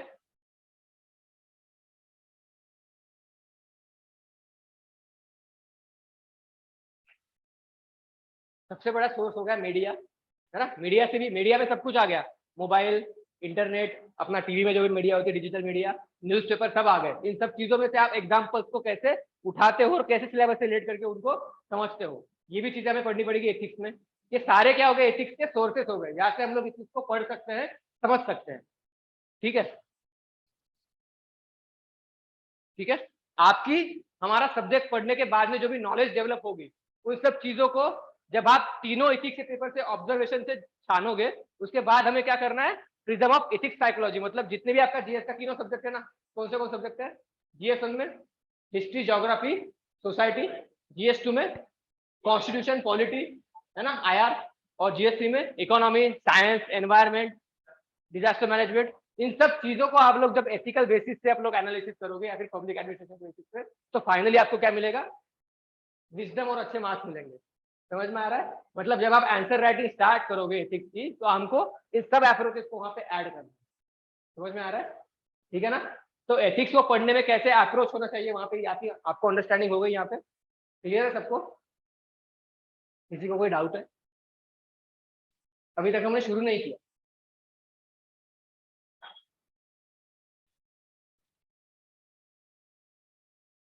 ये तो मैंने बताया ना आपको इंपॉर्टेंस क्या है। जीएस में, जीएस 4 में 250 मार्क्स का होता है फायदा, ऐसे में 125 का एक जो टॉपिक होता है नीचे का फिलोसॉफिकल, उसमें कैसे क्वेश्चन आते हैं देखिए। विजडम फाइंड्स ट्रूथ, एक ऐसे आया था, ठीक है ना। इसके फिलहाल तो आपको समझ में नहीं आ रहा होगा, पर जब हम लोग लेक्चर कर लेंगे उसके बाद आपको ये टॉपिक अंडरस्टैंड हो जाएगा। ये दूसरा ऐसे है, values are not what humanity is but what humanity is ought to be, मतलब वैल्यूज क्या होते हैं, value are not what humanity, मतलब ह्यूमैनिटी जो है वो वैल्यू नहीं होती, ठीक है। वैल्यूज क्या होती है, what humanity ought to be, मतलब ह्यूमैनिटी क्या होनी चाहिए वो वैल्यूज होती है। कॉम्प्लिकेटेड हो रहा होगा ना, ऐसे ही ऐसे जाते हैं वहां पे फिलोसॉफिकल। इसको समझने के लिए आपको एथिक्स का बेसिक नॉलेज चाहिए, है ना, वो हम लोग यहाँ पे पढ़ेंगे। वो पढ़ने के बाद में आपको इन सब चीजों को समझने की, अंडरस्टैंड करने की जो पावर है वो आपकी थोड़ी बहुत इंक्रीज हो जाएगी, या फिर इन सब चीजों से वहां पे हेल्प होगी आपको, ठीक है। उसके बाद है गवर्नेंस में भी इसका हेल्प होता है ना, सिटीजन चार्टर, ये सब चीजें वहां पे हम लोग पढ़ेंगे, इसमें भी पढ़नी है। पिछले 5 से 7 सालों में यूपीएससी का ट्रेंड कैसे रहा है क्वेश्चन पूछने का एथिक्स से, किस तरीके के क्वेश्चन वो लोग पूछते हैं, direct question from the syllabus, मतलब सिलेबस के जो भी ट्रेंड दिया हुआ है, जो भी टॉपिक दिया हुआ है, उनमें से वो लोग डायरेक्ट क्वेश्चन पूछते हैं, है ना। जैसे फॉर एग्जाम्पल प्रोबेबिलिटी क्या हो गया, probability in the public life, probability in the governance, ये आपका सिलेबस में टॉपिक है, ठीक है। तो उसको हमें अप्लाई करना है यहाँ पे, मतलब सिलेबस से डायरेक्टली पूछ लिया। उसके बाद है इमोशनल इंटेलिजेंस, है ना, ये भी सिलेबस का टॉपिक है, इसको डायरेक्टली पूछ लिया ये क्या है। तो एक तो ऐसे क्वेश्चन पूछते हैं, दूसरा तरीका क्या है, connecting ethics with the your life, मतलब आप नैतिकता को अपने मूल जीवन से कनेक्ट करके कैसे देखते हो, उसके ऊपर यूपीएससी क्वेश्चन पूछती है। जैसे which personality inspire you the most, आप सब लोग कौन सी पर्सनैलिटी सबसे ज्यादा इंस्पायर हो, आप लोग अपना हीरो किसको मानते हो, है ना, ऐसे क्वेश्चन पूछती है। ये सब क्या होगा, मतलब वैल्यूज को अपनी निजी लाइफ से आप लोग कनेक्ट करके देख रहे हो, है ना। दूसरा क्वेश्चन, हैप्पीनेस मीन्स टू, जैसे मैंने बोला कि आपके लिए खुशी क्या है, कोई बोलेगा मुझे चॉकलेट खाने से खुशी मिलती है, कोई बोलेगा आंसर राइटिंग से करने से मिलती है, कोई बोलेगा दिन का जब मैं पूरा शेड्यूल फॉलो कर लेता हूँ उससे मुझे बहुत खुशी मिलती है, समझ रहे हो। तो सबकी आपकी हैप्पीनेस की डेफिनेशन अलग अलग है। तो इस तरीके के क्वेश्चन यूपीएससी पूछती है। पहली जो टाइप हो गया जो सिलेबस से डायरेक्टली पूछ लिया, दूसरा टाइप है आपकी पर्सनल लाइफ से कनेक्ट करके पूछ लिया, या फिर तीसरा क्या है 50% वेटेज टू केस स्टडी। मतलब जो भी सिलेबस हम लोग पढ़ेंगे उसके बेसिस पे जो भी केस स्टडीज होगी, केस स्टडी मतलब फॉर एग्जाम्पल आप किसी डिस्ट्रिक्ट के ये हो डीएम हो, है ना, डिस्ट्रिक्ट मैजिस्ट्रेट हो, यहाँ पे पानी का इशू चल रहा है, तो उस पानी के इशू पे आप लोग कैसा बिहेव करोगे या फिर उसकी समस्या आप लोग कैसे सॉल्व करोगे, ये क्या हो गई केस स्टडी हो गई। तो जितने भी अपने सिलेबस के टॉपिक है उनके बिहाफ पे सबको क्या होगी, एक एक केस स्टडी भी होगी। ठीक है, समझ में आ गया सबको कैसे नेचर होगा और क्वेश्चन कैसे पूछेंगे हमें सिलेबस से? क्लियर है सबको? कोई डाउट है किसी को? जो भी हमने अब तक देखा वो था इंट्रोडक्शन। ठीक है, अभी हम लोग देखने जा रहे हैं सिलेबस क्या है, तो आप लोग नोट डाउन करो। पहला हेडिंग डालो syllabus of the GS paper 4। हमारी बोलने की स्पीड है या फिर हमारे पढ़ाने की स्पीड ज्यादा हो रही है, सबको अंडरस्टूड है, या फिर तो हम थोड़ा और स्लो करें, या फिर ठीक है? ठीक है ना, इसको नोट डाउन करो। आप हेडिंग डालो एथिक्स इंटीग्रिटी एंड एप्टीट्यूड, उसमें पहला डालो, ऐसे पहला टॉपिक करके डालो।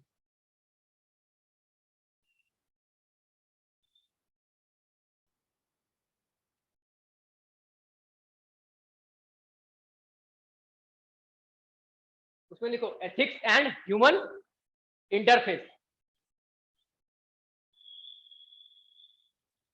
पहला टॉपिक करके हेडिंग डालो एथिक्स एंड ह्यूमन इंटरफेस, है ना। उस पहले टॉपिक हेडिंग के बाद में सीधा ऐसे लाइन मारो, उसमें एक पॉइंट लिखना चालू करो, एक एक पॉइंट। पहला लिखना एसेंस, एसेंस ऑफ एथिक्स।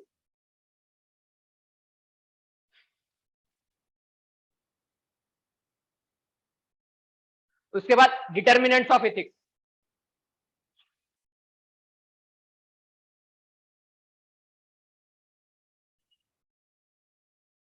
उसके बाद लिखिए डिटर्मिनेंट्स। ये सब टॉपिक एक एक जैसे डैश है ना, उसके हिसाब से आप लिखते जाइए आगे आगे। Ethics in the human action, dimensions of ethics.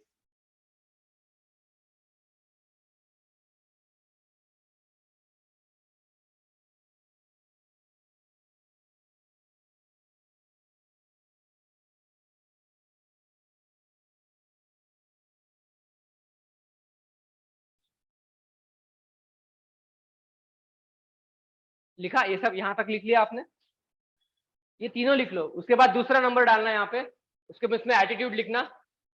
Attitude के बाद में सारे content, structure, function, its influence, ये सब लिखना है। ये तीनों टॉपिक नोट डाउन कर लो syllabus.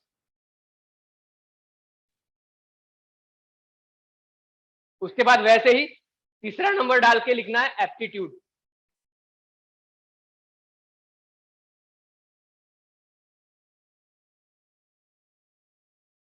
Aptitude and foundational value for civil services, ये तीसरा हेडिंग डालना है। उसमें सब टॉपिक करके फिर integrity, impartiality, non partisanship, objectivity, dedication to public services, empathy, tolerance and compassion, ये सब ऐसे सब टॉपिक उसमें लिखना है। तो प्लीज नोट डाउन कर लीजिए आप। अब जब हो जाएगा मुझे बताना सबका हो क्या करके सर। और नोट डाउन सबको करना है। मेरी क्लास में आपको लिखने की आदत डालनी है, आप अवॉइड नहीं कर सकते, क्योंकि अल्टीमेटली आपका मेंस का एग्जाम रिटर्न ही होने वाला है। अब तो एमपीएससी भी मतलब रिटर्न की ही डिमांड कर रही है। अभी आप धीरे धीरे स्टार्ट करो लिखना, आगे जाके हम आंसर राइटिंग भी क्लास में ही करवा के लेंगे।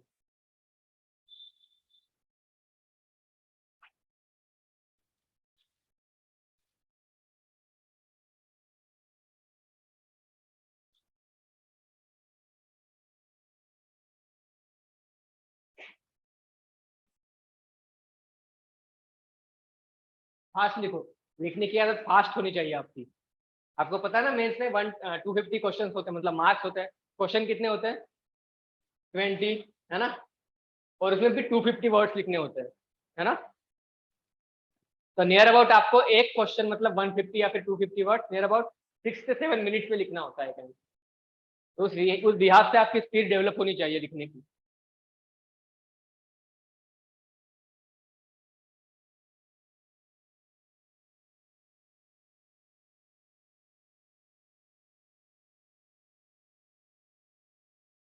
और लिखना उसी टाइप में जैसे मैंने बताया था, ताकि आपको फिर अंडरस्टैंडिंग में अच्छी मतलब प्रॉब्लम नहीं होगी फिर।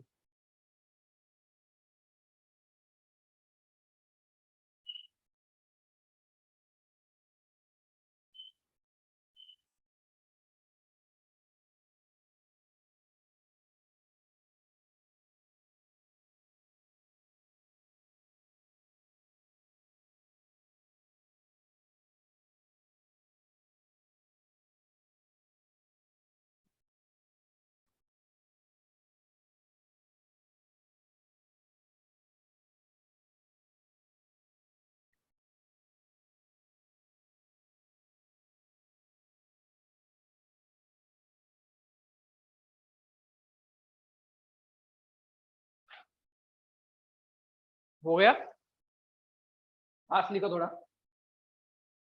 अभी इन सब टॉपिक को समझना भी है। ये एक आखिरी है हमारे लेक्चर का आज के। इन टॉपिक को एक्सप्लेन करके समझेंगे कि इनमें क्या क्या होता है, ये सब चीजें क्या क्या होती है, बेसिक बेसिक अंडरस्टैंडिंग लेंगे। जो हमारा पहला टॉपिक है एथिक्स एंड ह्यूमन इंटरफेरेंस, वो हम कल स्टार्ट ही करने वाले लेक्चर में, तो उसको नहीं देखेंगे, नीचे से शुरू करेंगे। एटीट्यूड, एप्टीट्यूड, ये सब क्या होता है। अगर आपको इसको हिंदी में लिखना है तो लिखो अभिव्यक्ति या फिर अभिवृत्ति। एटीट्यूड मतलब अभिव्यक्ति।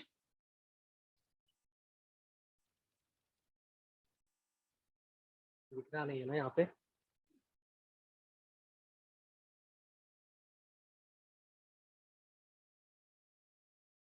एटीट्यूड का मतलब, एप्टीट्यूड का मतलब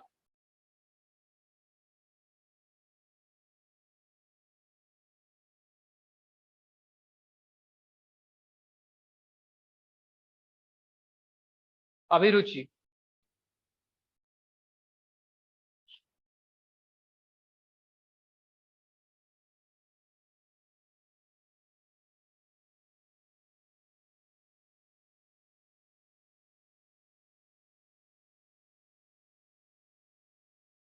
हो गया, सबका होना चाहिए ना।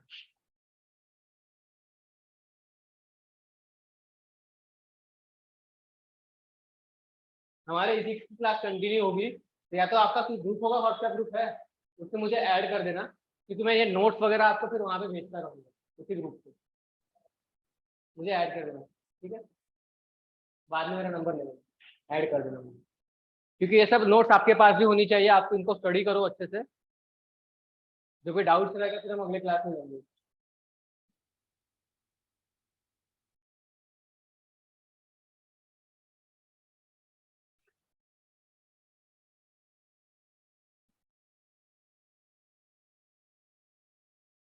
ठीक है,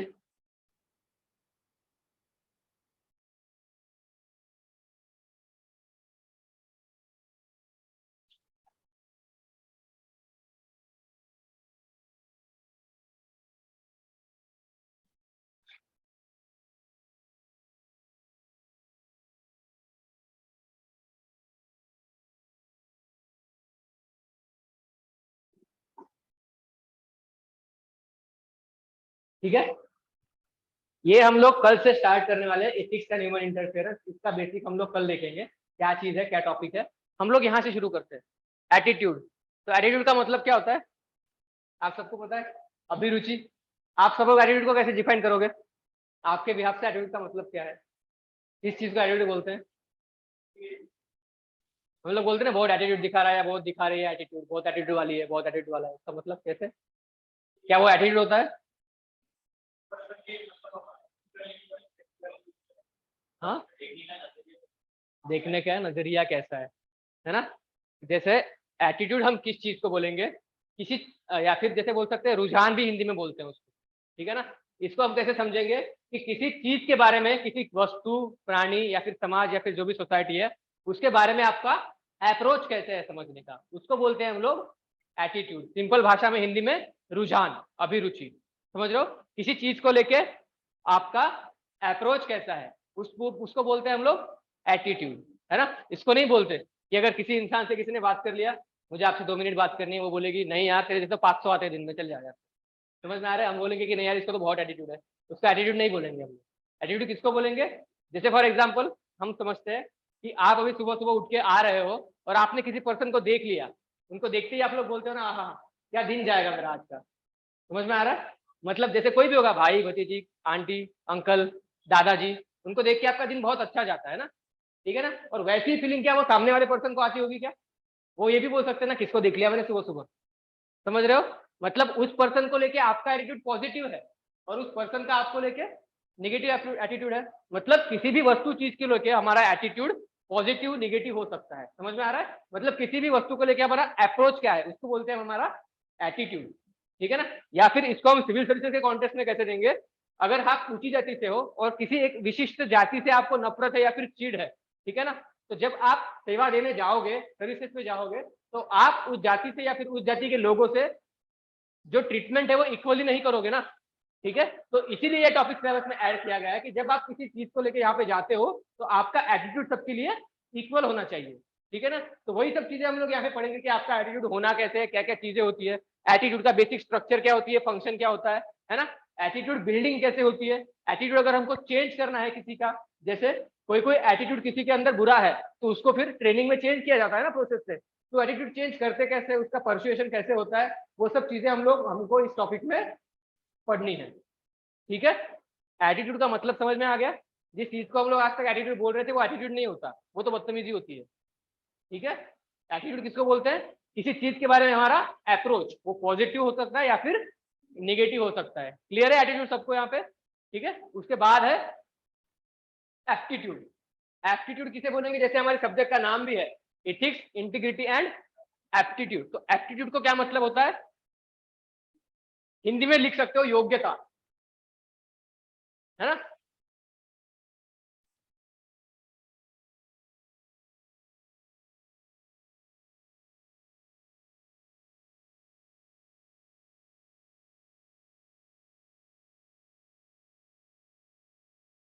aptitude and foundational values for civil services, मतलब आपकी जो योग्यता है, जैसे फॉर एग्जांपल सचिन तेंदुलकर बहुत बड़ा क्रिकेटर बन गया, है ना, विनोद कांबली नहीं बन पाया, समझ में आ रहा है।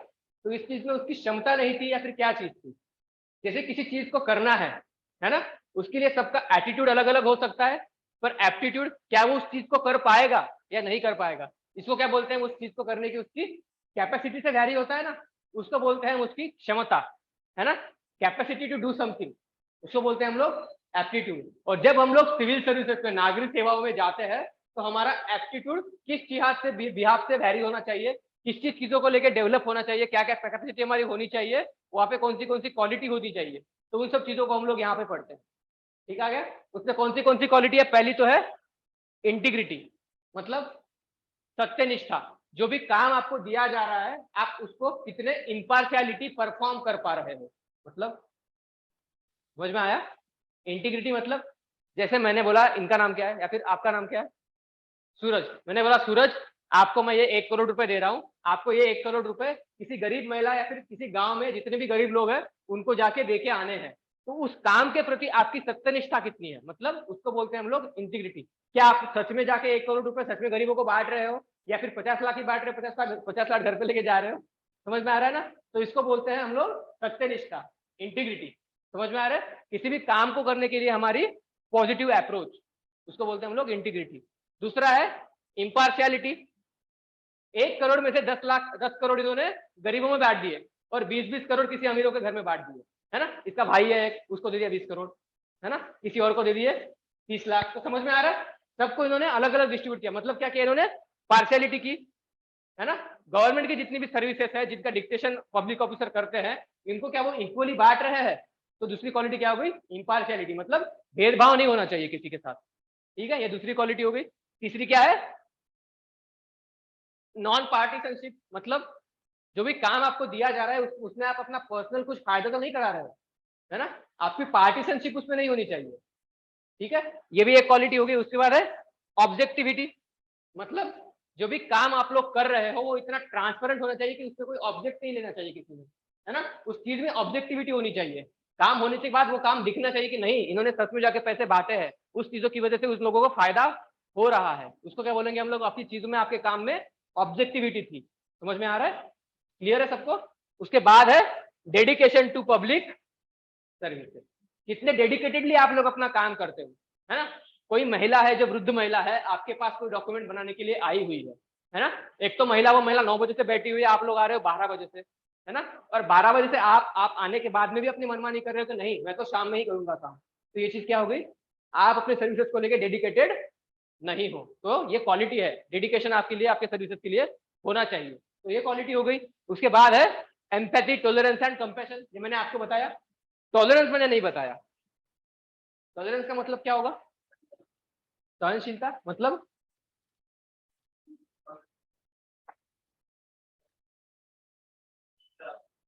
अगर एग्जाम्पल में बताना चाहेंगे तो कैसे बताएंगे एग्जाम्पल में,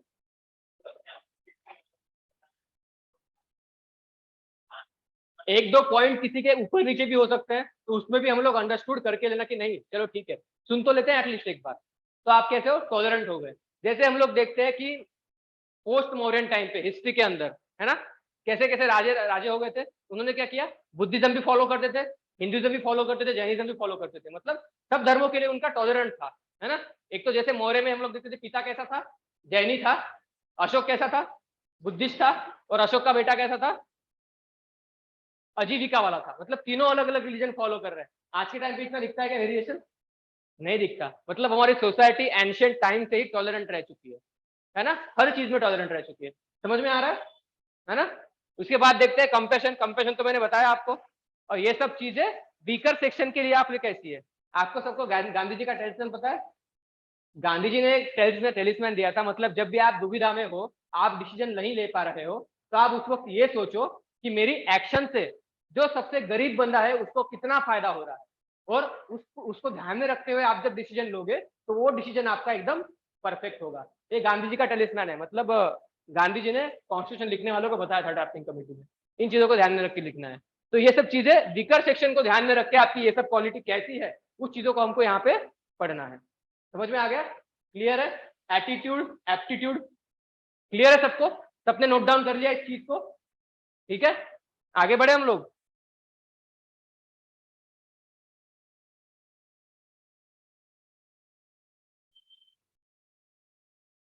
आगे डालो, आगे अगला हेडिंग डालो। 3 पॉइंट हो गए ना, चौथा डालो।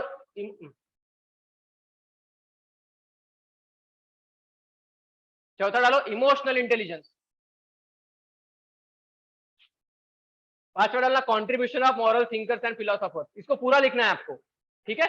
इमोशनल इंटेलिजेंस में ऐसे सब हेडिंग डाल के फिर concept, their utilities and application, administration and governance, सबको लिखना है ऐसे सब हेडिंग डाल के। फिर अगला हेडिंग इसे डालना, ठीक है। फिर नीचे ही रख दो ना यार। चलिए अगला हेडिंग फिर इसे डालना, 5 नंबर डालिए, contribution of moral thinkers and philosophers from India and world.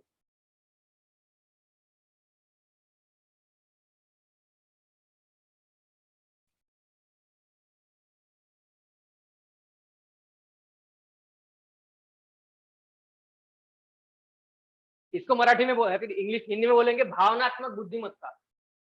भावनात्मक बुद्धिमत्ता, इमोशनल इंटेलिजेंस को।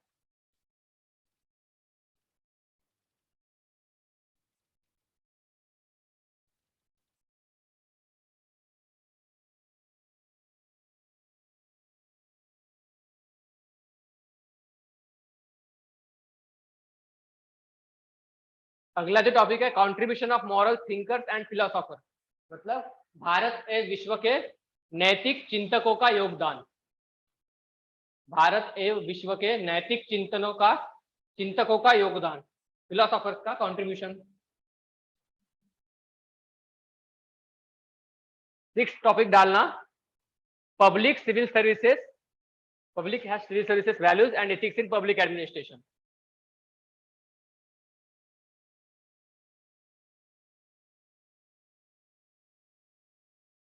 7 डालना, प्रॉबिटी इन गवर्नेंस। इनमें सबको आपको सब टॉपिक करके लिखना है। स्टेटस एंड प्रॉब्लम्स, दूसरा लिखना है ethical concerns and dilemmas in government and private institution. अगला लिखना है लॉज, रेगुलेशन, ये सब ऐसे टॉपिक में लिखना है, सब टॉपिक में डाल के।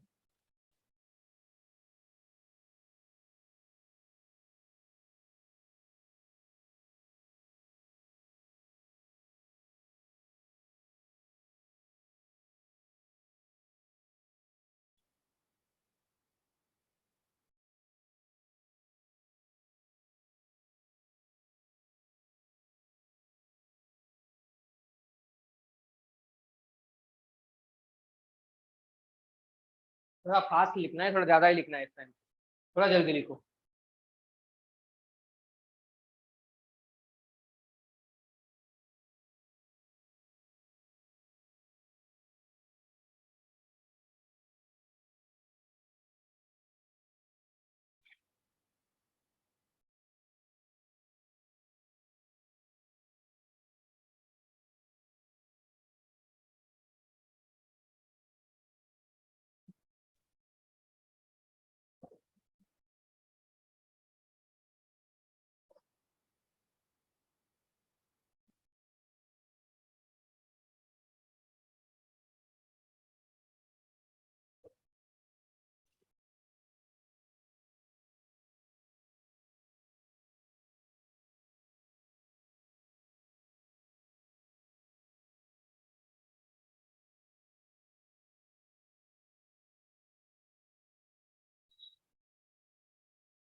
हो गया।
हम्म,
हमने सबसे पहले देखा कि हमें अप्रोच कैसा रखना है। उसमें क्या था, पहला वैल्यू न्यूट्रलिटी, फिर दूसरा था रीजनिंग माइंड, तीसरा था कंटेंट बेस्ड अप्रोच। उसमें क्या एक टर्म थी, उसका मतलब क्या होता है, तो टर्म नहीं पर मतलब उसका क्या होता है, आप नहीं थे शायद।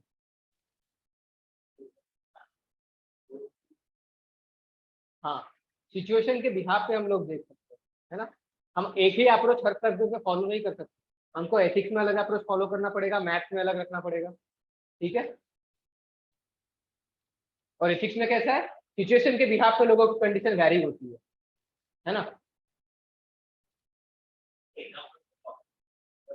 हाँ, लॉकडाउन भी दे सकते हैं। एग्जाम्पल्स आप अपने हिसाब से डिजाइन कर सकते हो ethics में, और करना भी वही है, खुद के एग्जाम्पल्स लिखना है, तभी आपको जब एग्जामिनर होगा ना, वो अच्छे मार्क्स देगा। क्योंकि सब लोग गांधी का एग्जाम्पल देके गांधी को पढ़ पढ़ के बोर हो जाता है ना। आपको अपने एग्जाम्पल्स लेके जाने हैं, वो कहाँ से आएंगे, आपके ऑब्जर्वेशन से। जब आप सब्जेक्ट को अच्छी तरीके से समझ लोगे तब आएंगे, आपके ऑब्जर्वेशन से आएंगे। दूसरी चीज, न्यूज़पेपर से आएंगे। जब आपको ये पूरा सिलेबस याद होगा, तभी जब आप न्यूज़पेपर पढ़ोगे तब देख पाओगे ना कि इसमें कौन सा यहाँ पे इश्यूज इन्वॉल्व है। इमोशनल इंटेलिजेंस किस चीज में लग रही है, एटीट्यूड कहाँ पे आ रहा है, एप्टीट्यूड कहाँ पे आ रहा है ना, इंटीग्रिटी कहाँ से हो रही है।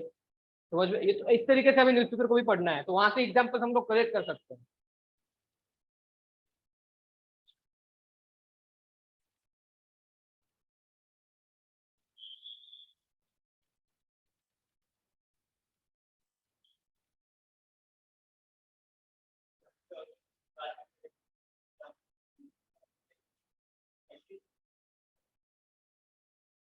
सबकी पीपीटी है, जितने भी 40 लेक्चर जितने भी होंगे सबकी पीपीटी से पढ़ेंगे, आपको बोर्ड पे पढ़ना है।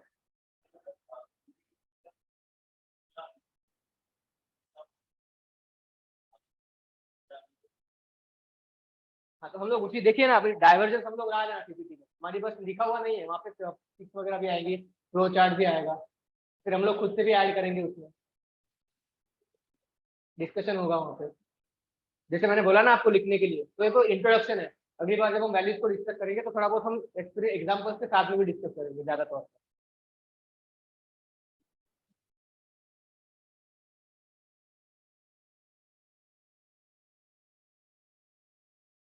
हो गया, ठीक है।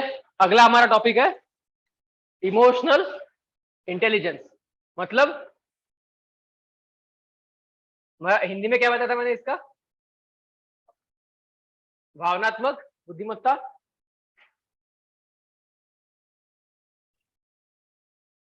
इसमें देखिए दो टर्म है,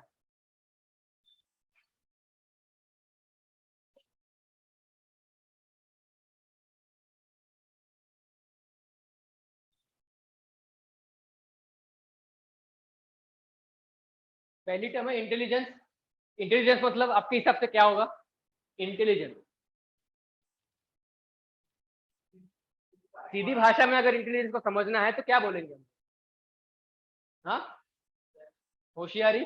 और यहाँ पे क्या होगी इंटेलिजेंस का मतलब? सीधी सीधी भाषा में बोलेंगे समझदारी। क्या बोलेंगे? समझदारी। लिख लो इंटेलिजेंस, दो टर्म इन्वॉल्व है, पहली है समझदारी, दूसरी है इमोशनल इंटेलिजेंस। इंटेलिजेंस के बहुत से टाइप है, उसमें से एक टाइप है इमोशनल इंटेलिजेंस।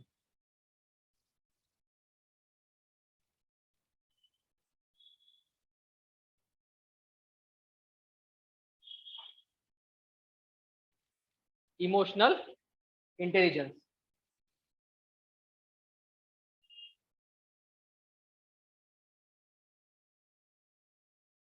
ठीक है। इस चीज को समझने के लिए मैं आपको एक एग्जांपल से समझाता हूँ, ठीक है। मैं किसी घर में या फिर आप किसी घर में गेस्ट बन के चले गए हो, है ना, वहां पे एक छोटा बच्चा है, बहुत खेलता रहता है, वो आपके पास आया, उसने बोला मेरे पास कार है मेरे पास, उसको बोला था मेरे पास कार है, ठीक है ना, कार वो बोला कि चलती भी है, आपने बोला चलो चला के दिखाओ। वो कार चलाने के लिए गया, वो रिमोट पे चलती थी, सेल थे उसमें, ठीक है ना, चलाने के लिए कार चल नहीं रही थी उस टाइम, ठीक है ना। तो उसको तो ज्यादा नॉलेज नहीं था कार चलाते कैसे, उसने क्या देखा, सबसे पहले कार की बैटरी निकाल के देखी, उसको समझ में आ गया कि कार की बैटरी काम नहीं कर रही है, ठीक है ना। उसने फट से क्या किया, इधर उधर देखा, बोला पापा बैटरी है वहां पे, बोला नहीं है। फिर वो सोचने लग गया कि उसके तो मतलब एक प्रतिष्ठा की लड़ाई थी ना उसके लिए, कि मुझे वो कार चला के दिखाना चाहता है, बच्चों का तो आपको पता है कैसे होता है ना। तो उसको मतलब दिमाग में यही चीज की मैं कार चला के दिखाऊं कैसे, है ना। तो उसने आजू बाजू देखा कैसे कहाँ से सेल लाऊं, तो उसको हॉल में घड़ी दिखी, है ना। तो उसने छोटा सा स्टूल लाया, चढ़ने के लिए गया, देख रहा था निकाल के देखू उसमें तेल निकलता है क्या, पर उसका हाथ नहीं गया, फिर बोला पापा को बुला के बोला घड़ी निकाल के दो, उसमें से तेल निकाल के दो, है ना। फिर पापा ने तेल निकाल के दिए, गाड़ी में तेल डाले, फिर वो गाड़ी चलने लगी, तो बहुत खुश हुआ फिर वो, है ना। तो इसको क्या बोलेंगे, जब गाड़ी चल नहीं रही थी उस टाइम पे उस बच्चे ने क्या किया, अपनी समझदारी से काम किया, तो इसको बोलेंगे हम उस बच्चे की इंटेलिजेंस, ठीक है ना। और दूसरी चीज क्या हो गई इंटेलिजेंस से, फिर इमोशनल इंटेलिजेंस। इमोशनल इंटेलिजेंस मतलब, इमोशनल मतलब भावनाएं होती है ना, तो इमोशनल इंटेलिजेंस मतलब किसी भी चीज की भावनाओं को समझने की कैपेसिटी बोल सकते हैं। मराठी हिंदी में क्या बोलेंगे, है ना, किसी की भावनाओं को समझने की क्षमता बोल सकते हैं, उसको बोलते हैं इमोशनल इंटेलिजेंस। और दूसरी चीज क्या होती है, उसको समझने की, उसको एक पॉजिटिव वे में यूज करने की क्षमता, समझ रहे हो। जैसे एग्जाम्पल देके बताता हूँ, एक बच्चा है 2-3 साल का, 5 साल का, उसको दूध नहीं पीना है, माँ ने उसके सामने दूध का ग्लास ला के रख दिया, वो जिद कर रहा है मैं दूध नहीं पीऊंगा, दूध नहीं पीऊंगा, ठीक है। तो माँ को उसको हैंडल करना है ना। इमोशनल इंटेलिजेंस वहां पे देखो कैसे यूज करेंगे। माँ बोल रही है ठीक है तो आज मत पी, पर मैं कल से तेरे को दूध नहीं पीऊंगी, दूध नहीं दूंगी करके, ठीक है। तो फिर माँ ने उसको बोला चलो वो ठीक है, फिर भी वो नहीं मान रहा था। फिर माँ ने बोला अगर खबरदार तूने उस दूध के ग्लास को हाथ लगाया तो, बोला कि नहीं अब तो मैं लगाऊंगा, ठीक है ना। तो फिर बोल रही है कि अगर खबरदार तूने अगर उस चीज को पिया तो, मतलब वो बोल रहा है कि फिर से नहीं, मैं खुद को बोलता है कि फिर मैं पीऊंगा, समझ रहा है, समझ रहे हो आप, मतलब उस चीज की इमोशनल को यूज करके उसी के बिहाफ पे उसको यूज करना, ये हो गया इमोशनली चीजों को डील करना। आप लोग समझ रहे हैं इमोशनल इंटेलिजेंस क्या है और उस चीज को यूज कैसे करना है, ठीक है ना। जिस भी चीजों को आपको इमोशनली यूज करना है तो उस चीज की कंडीशनिंग होती है, तो उस चीज से आपको उस तरीके से उसका एक कंडीशनिंग बिहेवियरल चेंज होता है। वो कैसे होता है, वो क्या होता है, हम लोग उस टॉपिक के अंदर पढ़ेंगे। समझ में आया, मतलब इमोशनल इंटेलिजेंस होता क्या है, ये चीज आपको समझ में आ गई, बेसिक अंडरस्टैंडिंग है ना। इंटेलिजेंस मतलब समझदारी, किसी भी चीज को, किसी भी काम को करने की जो बेसिक समझदारी होती है उसको बोलते हैं उसका इंटेलिजेंस, हमारे सब्जेक्ट के कॉन्टेक्स्ट में। और इंटेलिजेंस का एक टाइप है इमोशनल इंटेलिजेंस, समझ, भावनाओं में बुद्धिमत्ता का कैसे यूज करना है, ठीक है। ये हो गया इमोशनल इंटेलिजेंस। अगला टॉपिक है हमारा contribution of moral thinker in the Indian और वेस्टर्न। इंडिया के कुछ थिंकर जैसे महात्मा गांधी है ना, और अलग अलग राम मोहन राय, महात्मा ज्योतिबा फुले, बाबा साहब अम्बेडकर, सारे थिंकर्स का क्या फिलोसॉफी रह चुकी है बेसिक बेसिक, वो हम लोग यहाँ पे देखेंगे। और वेस्टर्न भी वैसे प्लेटो, कांट है ना, बेंथम, इन सबकी जो भी थ्योरीज रहेगी वो हम सबको यहाँ पे देखनी है, ठीक है, पढ़ना है। उन सबको यूज कैसे करना है वो भी हमें देखना है, ठीक है, हमारे आंसर में। अगला टॉपिक है public services, public civil services, values and ethics in the public administration. मतलब कौन सी मूल्य हम लोग एडमिनिस्ट्रेशन में यूज करेंगे, उनको यहाँ पे पढ़ना है। और उन मूल्यों को यूज करते हुए कौन सी समस्याएं आ सकती है, ठीक है, मतलब प्रॉब्लम कौन सी आएगी वो हमें यहाँ पे डिस्कस करना है। समझ में आ गया, ठीक है। इस टॉपिक का इंपॉर्टेंस यहाँ पे बहुत ज्यादा है।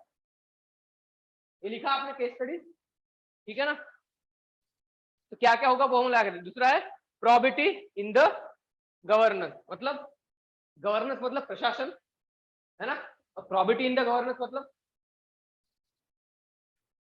क्वालिटी या फिर और एक्यूरेसी कितनी है ना, जो भी सर्विसेज हमको डिलीवर करनी है वो कितने टाइम पे हम लोग उनको डिलीवर कर पा रहे हैं, या फिर किस कैपेसिटी से कर रहा है और किस क्षमता से कर रहे हैं। मतलब कोई अगर रोड कंस्ट्रक्ट होना चाहिए, वो रोड कंस्ट्रक्शन का ड्यूरेशन जो है 2 महीने है, पर वो 2 साल तक वो रोड कंस्ट्रक्ट नहीं हो सका, या फिर इसका मतलब क्या है, प्रोबेबिलिटी बहुत ही ज्यादा कम है। समझ रहे हो, तो प्रोबेबिलिटी इन द गवर्नेंस मतलब प्रशासन में जो भी क्वालिटी होनी चाहिए वो है या नहीं है। तो उसको इन बेसिस पे हम लोग, उसका कंसेप्ट क्या है, फिलोसॉफिकल बेसिस क्या है, इन्फॉर्मेशन शेयरिंग, ये सब चीजें हम लोग वहां पे डिस्कस करेंगे।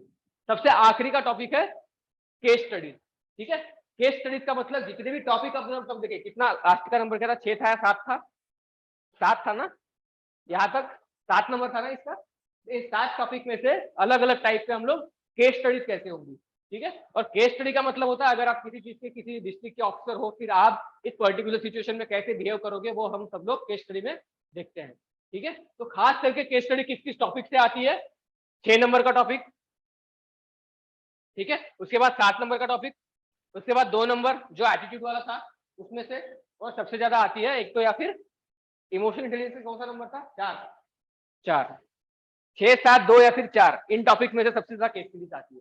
ये मेरा एनालिसिस है पीछे 5 से साल का। मतलब आप जब केस स्टडी की प्रिपरेशन करोगे तो इन टॉपिक की रिलेटेड भी अगर आप केस स्टडी पढ़ लेते हो तो भी सफिशिएंट है, ठीक है। तो ये हो गया हमारा सिलेबस, है ना। इससे हम लोग, इससे अगला लेक्चर हम लोग कर लेंगे 9 बजे, वहां से हम लोग अपना पहला टॉपिक एथिक्स एंड इंटरफेरेंस पर स्टार्ट करेंगे, ठीक है। तो सिलेबस रिलेटेड कोई भी किसी को डाउट है तो आप लोग पूछ सकते हो।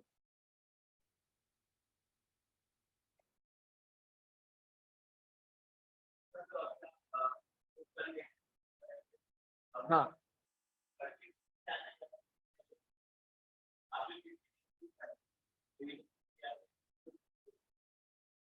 बुक तो मैं नोट्स दे दूंगा, ठीक है ना, या फिर यूनिक एकेडमी की एक बुक है एथिक्स के लिए, अपर्णा देशमुख ऐसे कुछ उनका नाम है, मैं आपको बताऊंगा, ठीक है ना।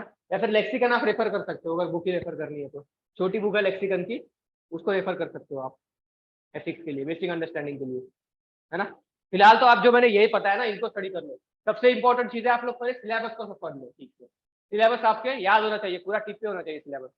एप्टीट्यूड, एटीट्यूड, पहले क्या था, पहला क्या टॉपिक था, एथिक्स एंड ह्यूमन इंटरफेरेंस, उसमें सब टॉपिक्स क्या क्या है वो सब भी आपको याद होने चाहिए। पहले तो आप इतना कर लो बस। दूसरा क्या था, एटीट्यूड। तीसरा था एप्टीट्यूड, नहीं था, aptitude and foundational values for civil services. उसके बाद इमोशनल इंटेलिजेंस, उसके बाद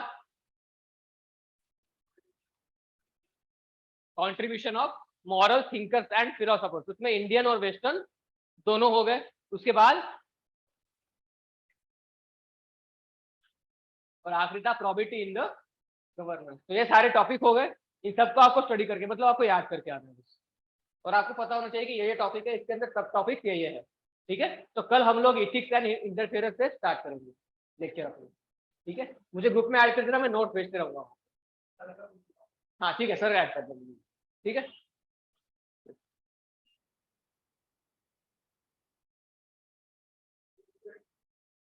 हाँ हाँ, 40% 50% पेपर आपका थेरीज पे है, जो भी सिलेबस हम लोग पढ़ेंगे, और 50% सिलेबस हमारा केस स्टडीज पे होगा। मतलब जो भी सिलेबस हम लोग पढ़ रहेंगे, पढ़ लेंगे, उसका एप्लीकेशन हमें केस स्टडीज में करना पड़ेगा। ठीक है, तो केस स्टडी समझने से पहले हमें इन सब बेसिक चीजों को पहले अंडरस्टूड करके लेना पड़ेगा, जो भी टॉपिक्स है उन चीज को समझ लेना पड़ेगा। ठीक है,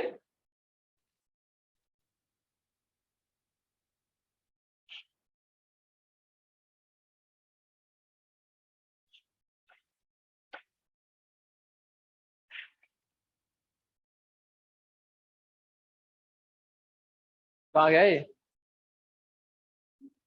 हम्म, हो गया ना, स्टॉप कर दो।